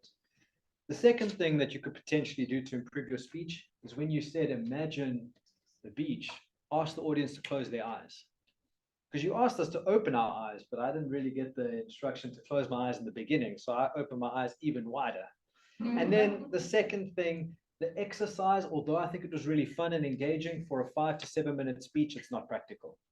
It was too complicated, too many moving parts.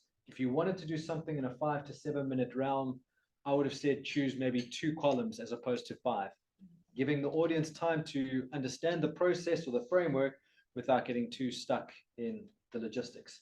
So in summary, you had a really strong opening with imagining a beautiful scene.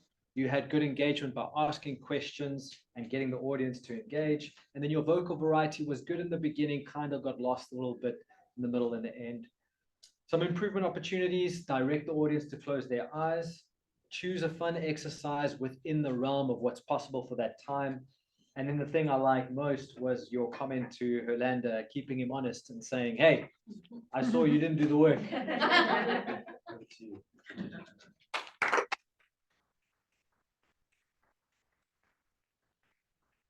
All right. Thank you to all the evaluators for all that feedback. I'm sure our speakers are going to make good use of it. Now we turn over for the last time to Leah to give us a quick timing report on the evaluators.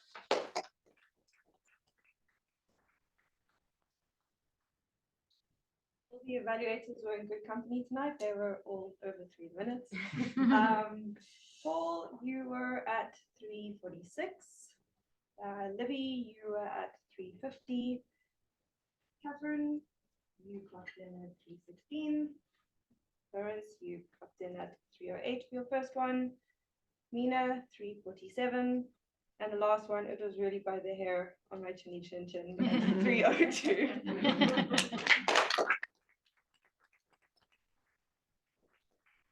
Good to know you're improving between that. Now we get to a really fun part of the evening, which is table topics. Table topics for our guests is an opportunity to practice your impromptu speaking, even if you weren't planning to. So I would like to introduce Emilia, who will be our table topics master for the evening. And she is going to explain absolutely everything to you. I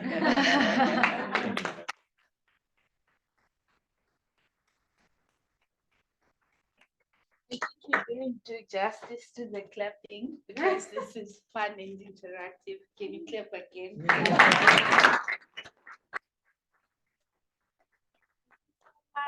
A very good evening, Madam President, fellow trustees, our guests today. I'm going to be interacting with you today. The most interesting part of the night, we are slowly moving away from the stiff and very, very competitive part with the evaluators and the 7 minutes. 7 minutes is too long. So this is just going to be interactive. I've got Gabrielle who's here to help me because this is my first time, but I hope we are going to be enjoying ourselves. So I had been given a list of people that volunteered to be having these topics, but today I'm going to be doing it in a more interactive way.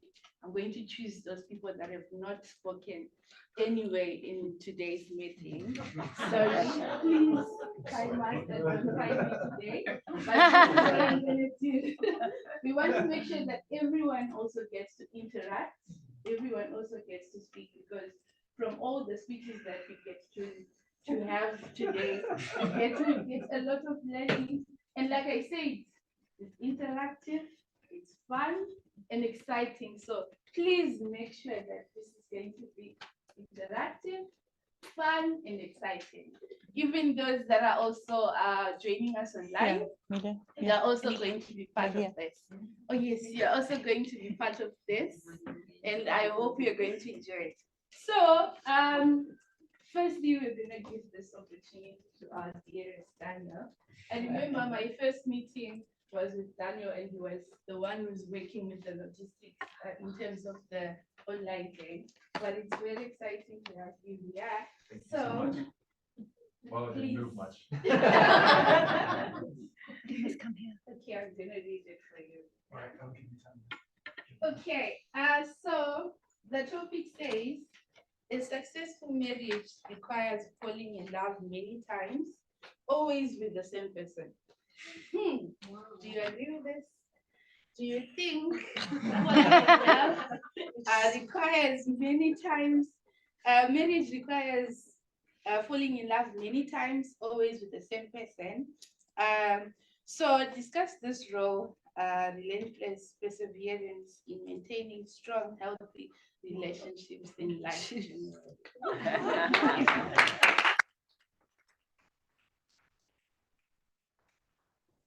Well, as you can see, they picked the perfect person. The single 24-year-old talking about marriage. But I can tell you this, I have fallen in love many times, but not with the same person. It's always different people. No, well, if we're gonna talk about love, I landed last night and I remember flying in and seeing Table Mountain for the second time ever on an incoming 14, 15-hour long flight, like half awake. But there's something about falling in love again. When I just see that mountain, that's the first thing that comes to my mind. I kind of have listened to the question, but I know that when it comes to loving something or loving someone, there is this consistent repetition and this just repeated acts of service, maybe when you don't feel like it, that you have to continue to put out to that person, to continue to engage with. And this might be a little roundabout way of getting to the answer, but the last time when I was here in Cape Town, I experienced that. And I was the one who, every time I walked into a room, whether it's Miss Gabrielle or amazing past president, who was the president when I was here before, any of the other people who I got to be with, the people I worked with, the people I met throughout my days, showed me so much love when I was here. And I don't know how to maintain a marriage. That's not something I had the joy of doing yet, but I do know that if my wife treats me anything like Cape Town has treated me, it'll be a great marriage. Wow.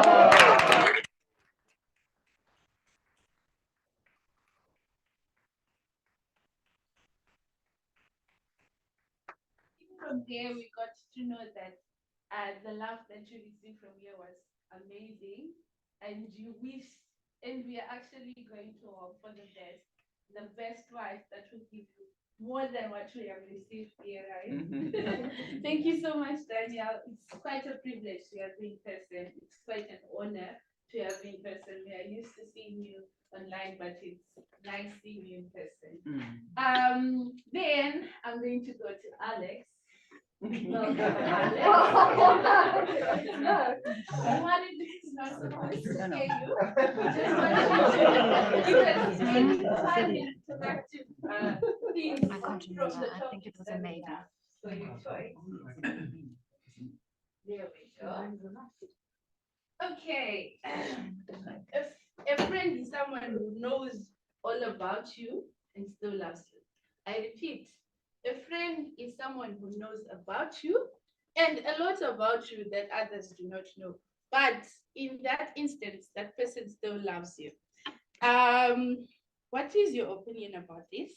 And who in your life has shown such relentless love, even in those obstacles? The many things that are not seen by everyone. Tough one.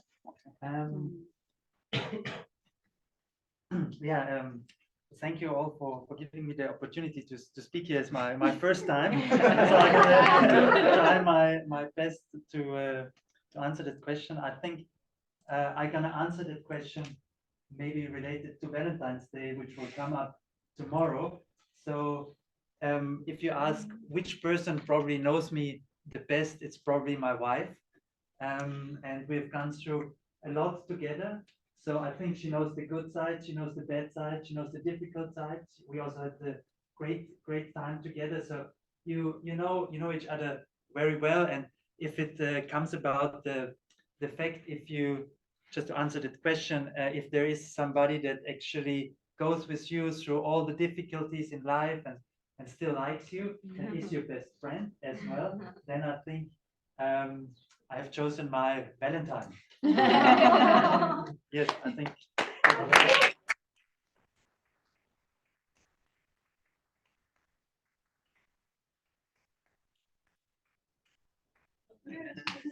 Thank you so much, Alex. Sorry. So I've just been reminded that I forgot to tell you that you have 2 minutes in this topic. so you can speak as much as you want. But I hope that you already have a present for your wife, like you say, for tomorrow. Thank you so much. Then I'm gonna go to our guests online. I think I'm gonna go for Sophie. I'll pick one for you. Okay, imagine you are in a desert, no water to drink, no trees in sight, only the scorching sun, indeed scorching. Can you give us a preview of your journey throughout the desert until you reached civilization? We are already in the desert.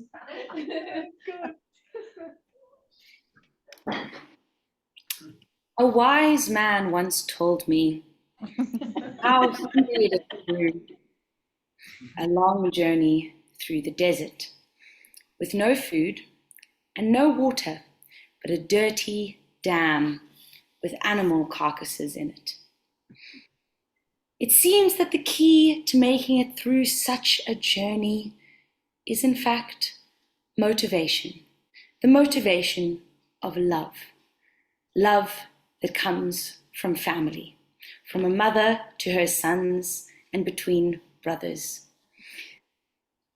The key to putting one foot in front of another, being it in a desert, in a job that you hate, in a snowstorm, as a young parent with no hours sleep for weeks and even months on end, to wake up 5 times a night and then again every morning to go to work, is all possible with love. Love and a few handy tricks and your wits about you.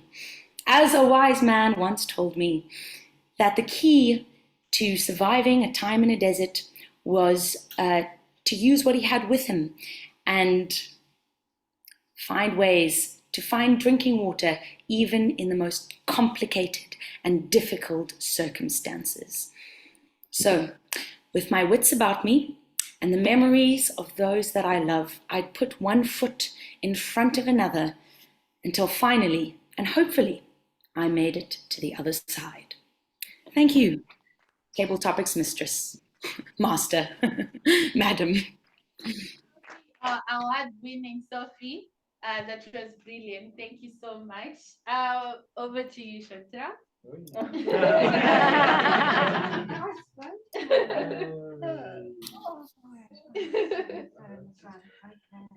She wasn't expecting this. Yes. There we go. Okay. The best love is the kind of love that awakens the soul and makes us reach for more, that plants a fire in our hearts and brings peace to our hearts. Do you think? Sorry, can you say that No, again? that's not important. No, that's really not important. That's really not important. Okay.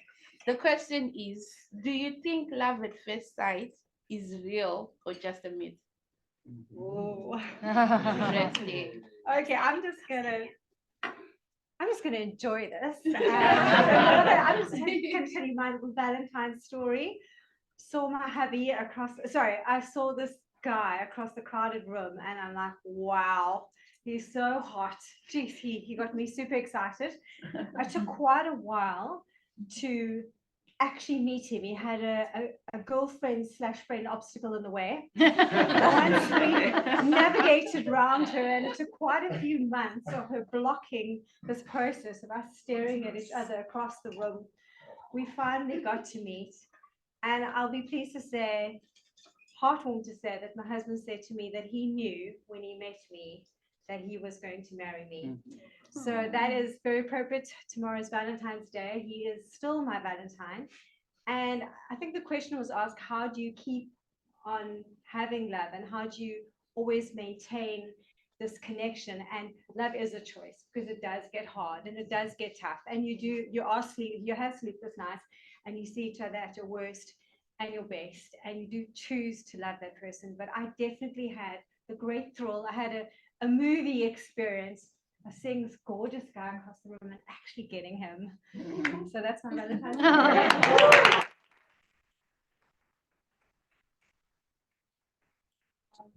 Relentless love. Well done, Chantal. So I've just been told that we are running out of time. So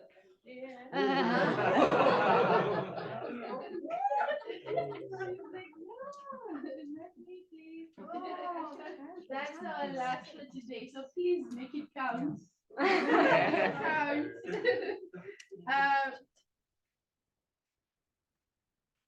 Okay, which area in your life have you constantly pursued over and over again, or are you still pursuing?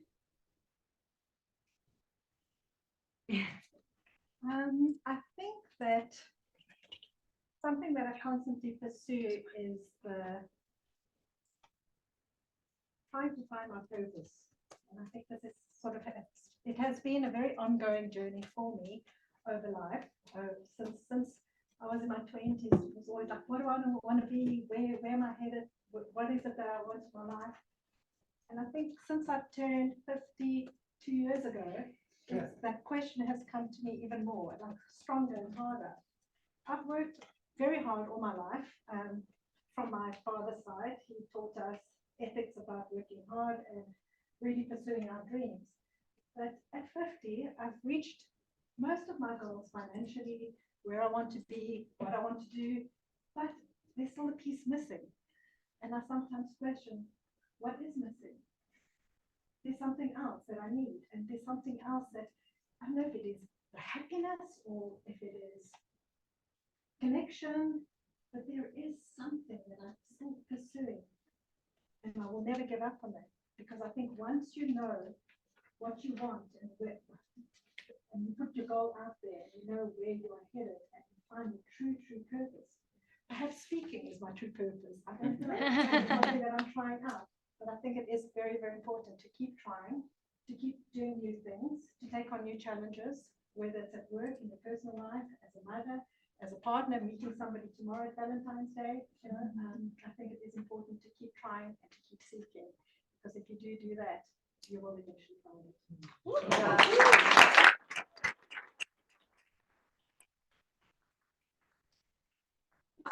That was brilliant. Fortunately, we were given another chance. I think this is exciting and people want to actually see it. So I have Kevin here. Yes,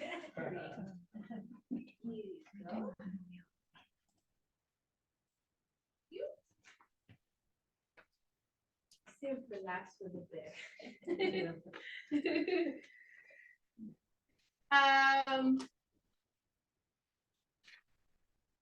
Okay, I think this one is more linked to the other one.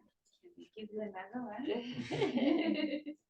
This is a better one. Yes, thank you. Okay,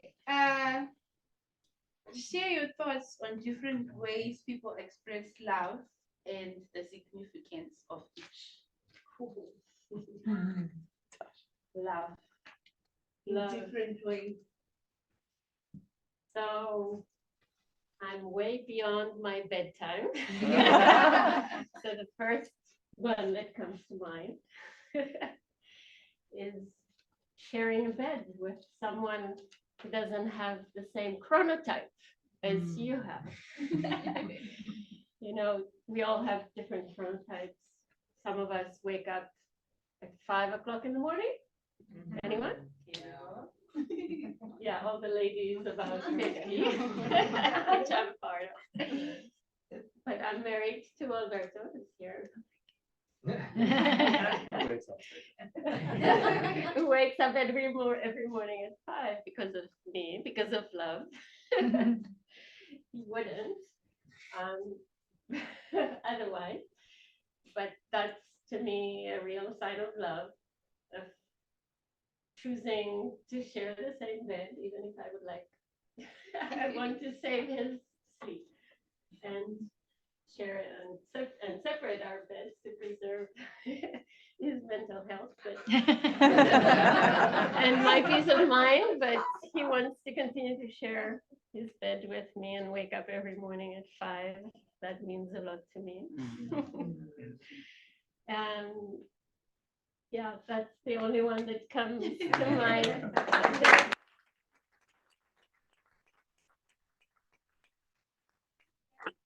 I from this, I just realized that all of us are naturals. You could see from the speeches that we're giving that people are actually naturals. I'm hoping to see that everyone is voted when we do our votes. And the words for today were relentless and love. Those were the two words that work hand in hand together. For you to have love, you have to be relentless, constantly doing something over and over again, or constantly pursuing something, so that at least you can have the love that Karin has today, and the one that Daniel is pursuing to have the wife that we are going to have. Otherwise, it was a brilliant night. Thank you, everyone.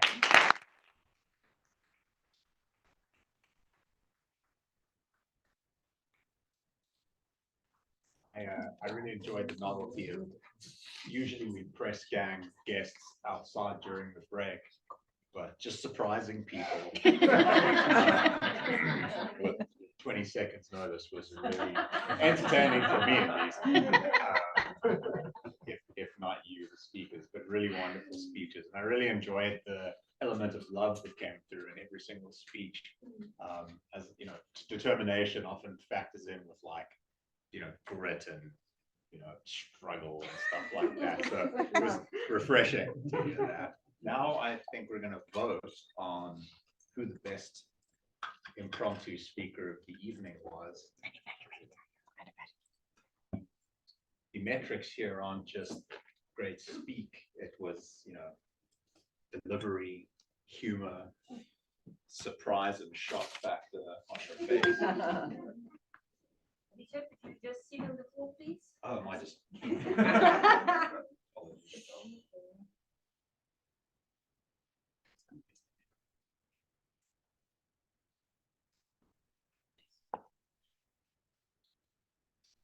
Oh, I see on the form we've also got the evaluators. So if you could please cast your vote for best evaluation as well.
Everyone passed judgment.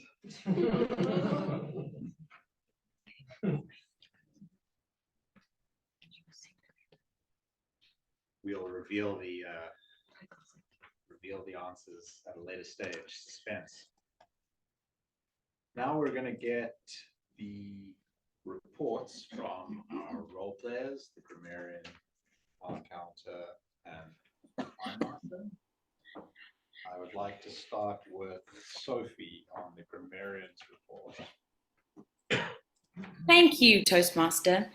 I am aware that we are somewhat tight on time, so I will keep my grammarian's report swift and to the point and full of candor.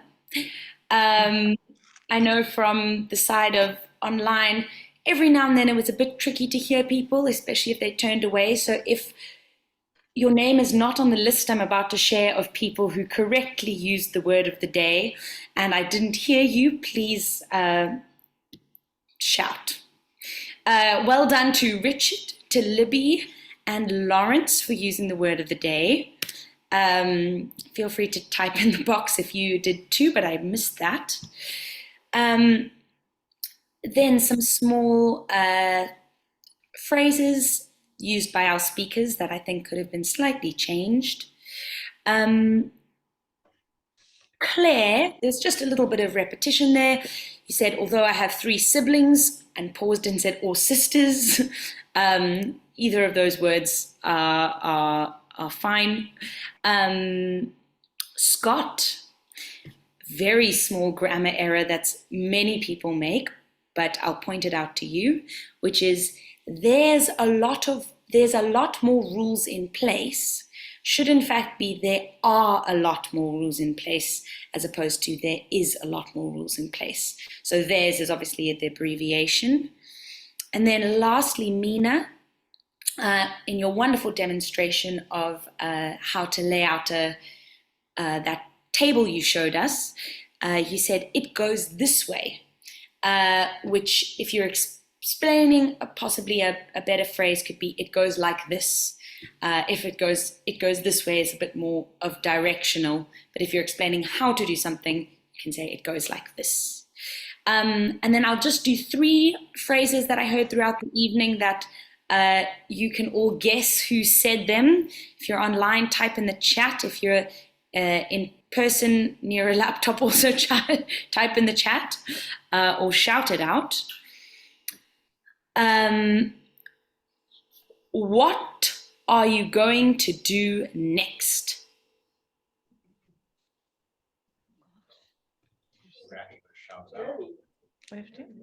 Congratulations, Jeremy is correct. It's an improvement, but it's still shit. Yes, Jeremy. Have you ever wondered? I've always wondered.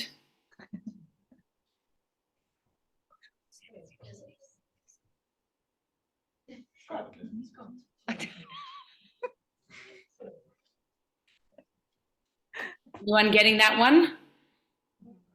I'll give you a clue. It's by the same speaker who said another phrase, which is possibly my favorite phrase of the evening.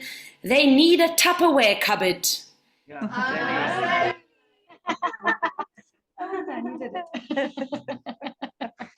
did recognize phones. Yeah. That is all from me. Over to you, Toastmaster. Thank you.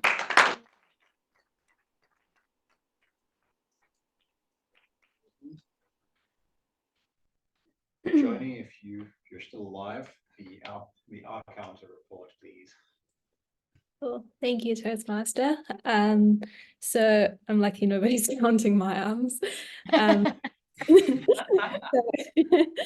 For Richard, there were 8 ums, 2 us, and 1 then. So is definitely the crutch word. For Paul, there were 2 ums. For Holanda, I couldn't count a single crutch word or any sort of filler words. For Jeremy, there were 2 wells and 1 For Libby, there were 4 ums and 1 repeat phrase. For Catherine, I counted 11 ums and 1 For Sally, I counted 3 ums, 1 so, and 4 repeats. And then for Lawrence, there was only 1 little like that I picked up. For Claire, there were 3 word repeats, 1 1 so. For Mina, I don't think she's here anymore, but there were 3 repeats. For Scott, there was 1 2 repeats, 4 ums, and 1 Thanks, Toastmaster.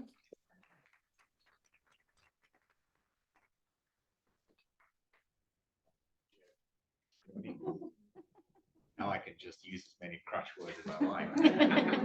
It's all over.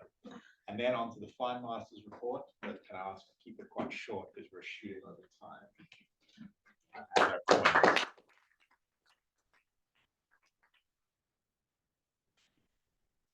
Okay, here we go. So let's try and make my messy writing.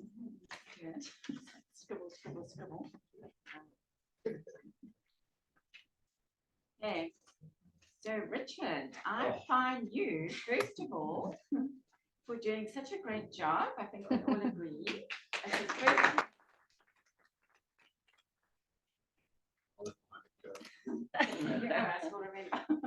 and for asking people to clap and cheer for him. I salute you for the new age philosophy of asking for your needs to be met, even as a man.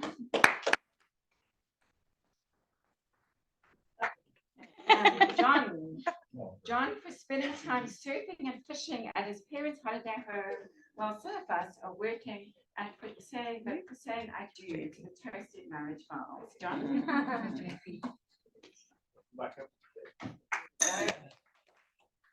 Gabrielle, having such a beautiful tan, better than mine. I've also been working on my tan, and for pronouncing outsown when it should be outsown. Okay, Here you go. I do as a reminder. Oh, thank you. Okay. Yeah. You get us a voucher. I don't live in Zimbabwe. It's not Zimbabwe. And Gabrielle and Justine for always remaining so calm and gracious and serene. I wish I had that level of calmness, graciousness, and serenity. You don't feel it inside. That's how it looks. Yeah. Thank you. I can find now. Thank you. Nice to read because you guys are there. Halanda for being such a lovely mentee. I absolutely love every moment of being your mentor. It's a most joyful experience for me and my nerves, and for always blowing us away with your excellent speeches. Thank you. Halanda again for being the person that is the most open that I know to learning and hot tips. I know we did that a lot today.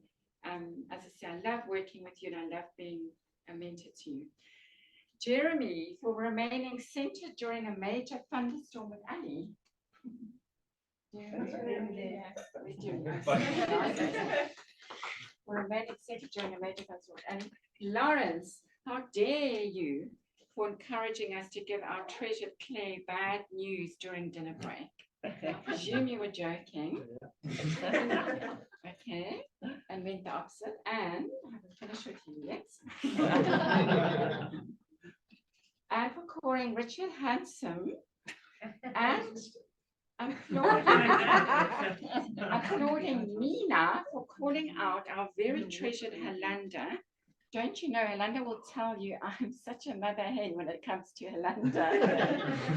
So how dare you? Amelia for going off on her own tangent with table topics, and for getting to tell us in 2 minutes. All in the name of Jester, you did it very well actually. And leaving out those of us who really wanted to do them. Chantal for being so confident that she actually got the guy she thought was hot. How many of us can admit to this? The guy she thought was hot and the guy she wanted. Wow. A voucher. You're all right. And yeah, that's Thank you.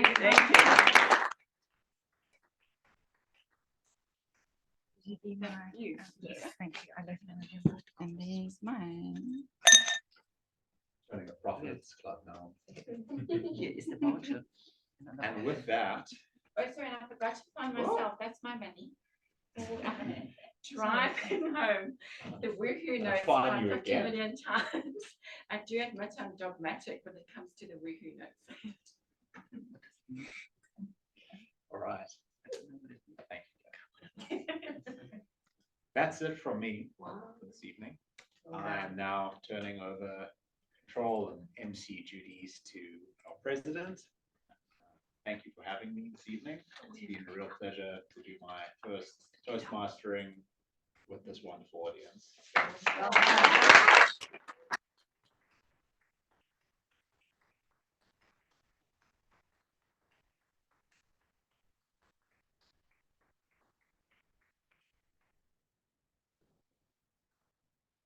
Wow, wow, wow, you were amazing. So humorous and so insightful and wise and just had such funny comments. I found myself having little giggles the whole time. So thank you. Well done. It shows. It's amazing. Thank you to all of our first-time role players. You know who you are. You did an outstanding job.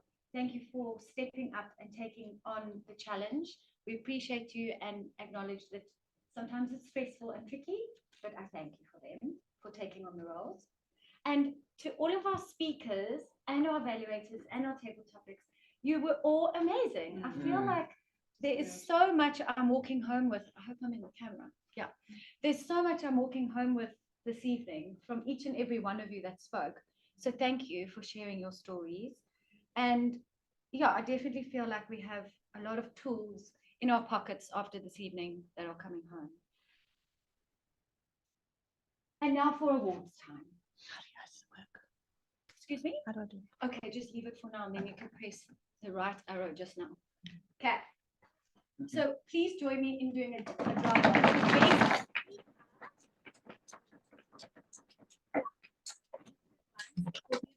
Oh. What? I'm scared. Sorry.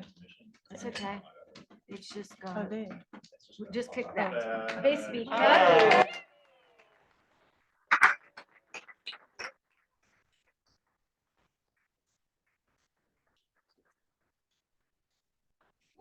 Okay.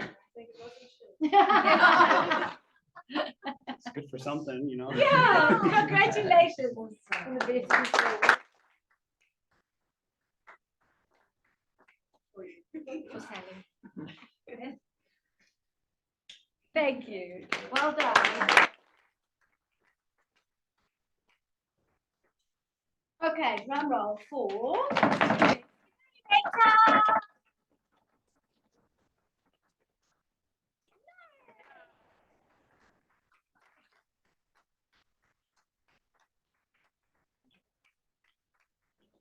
Congratulations, Lawrence.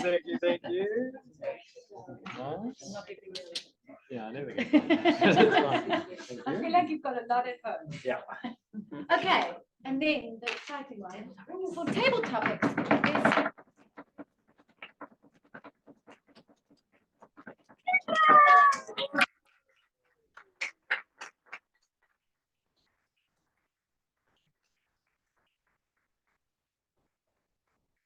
congratulations and welcome back. Oh, thanks. Special gifts. Ready? Yay, well done.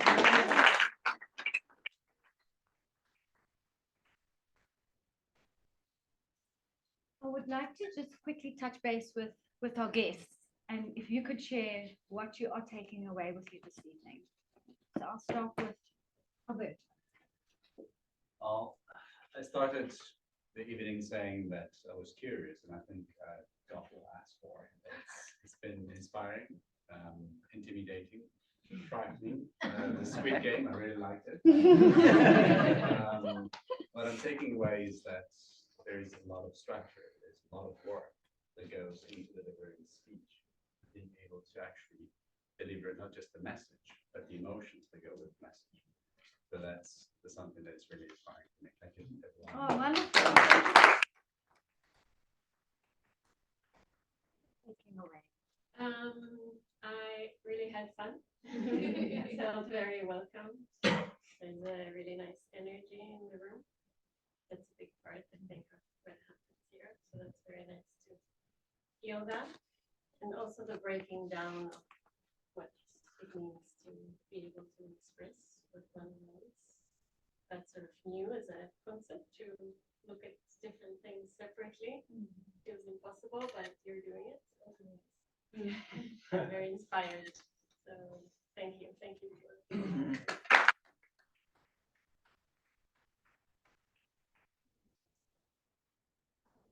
Yeah, thanks for having me, everyone. I really enjoyed all the speakers, and also was very inspired and very impressed with the caliber of speakers, which is also a bit intimidating for me as well.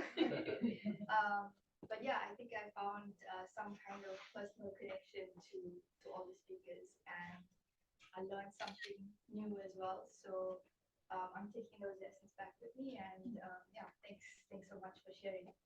Thank you.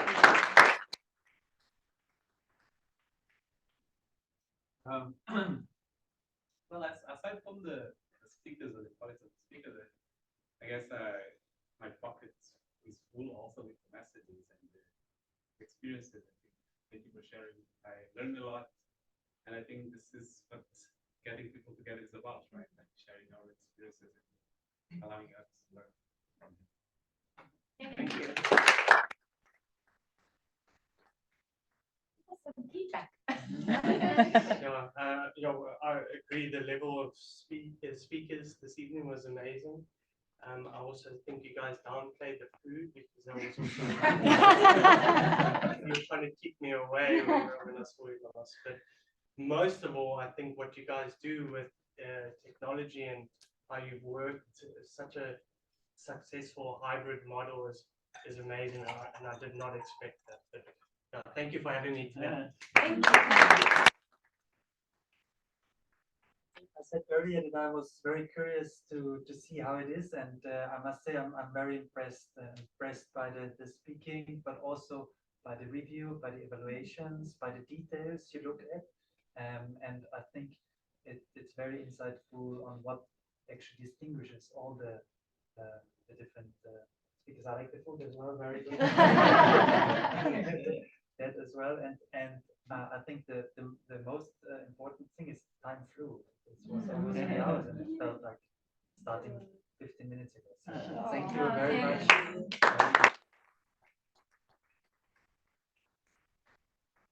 To all of our guests for being with us tonight. We really loved having you, and we hope to see you again. Another guest like Ahmad who just keeps popping in.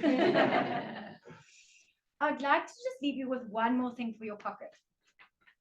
It's about reframing, but it's these relentless voices.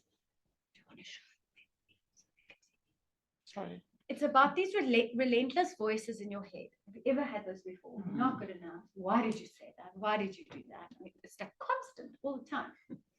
So the little trick I want you to take home with you is you spot it. So you spot that voice, you stop it, and then you swap it. So I like to move. So it's spot it, stop it, and then swap it. So when you spot it, it's like, oh, just seeing you being ridiculous. You're not being ridiculous, you know, just spotting that you've said that. Stop it. So stop that behavior, and then swap it, reframe it with something different. It's just all about reframing and moving in a positive way. So that's my little 2 cents for you for your back pocket. I thank you all for a lovely, lovely evening. And I apologize that we ran over a little bit, but we wanted a few extra table topics. So we just decided to make that executive decision. And we look forward to seeing you all in March. That's our next meeting. Our next meeting is our contest, 27th of February. So next in person is in March. Thank you. Have a great evening and weekend. Right. Thank you, everyone. So lovely to see you. Thank you. Bye bye. Well done, Bye. Helanda. See you next Lovely week. speech, Helanda. Thank you. I'm Mr. President. Hearing your story. Surprise.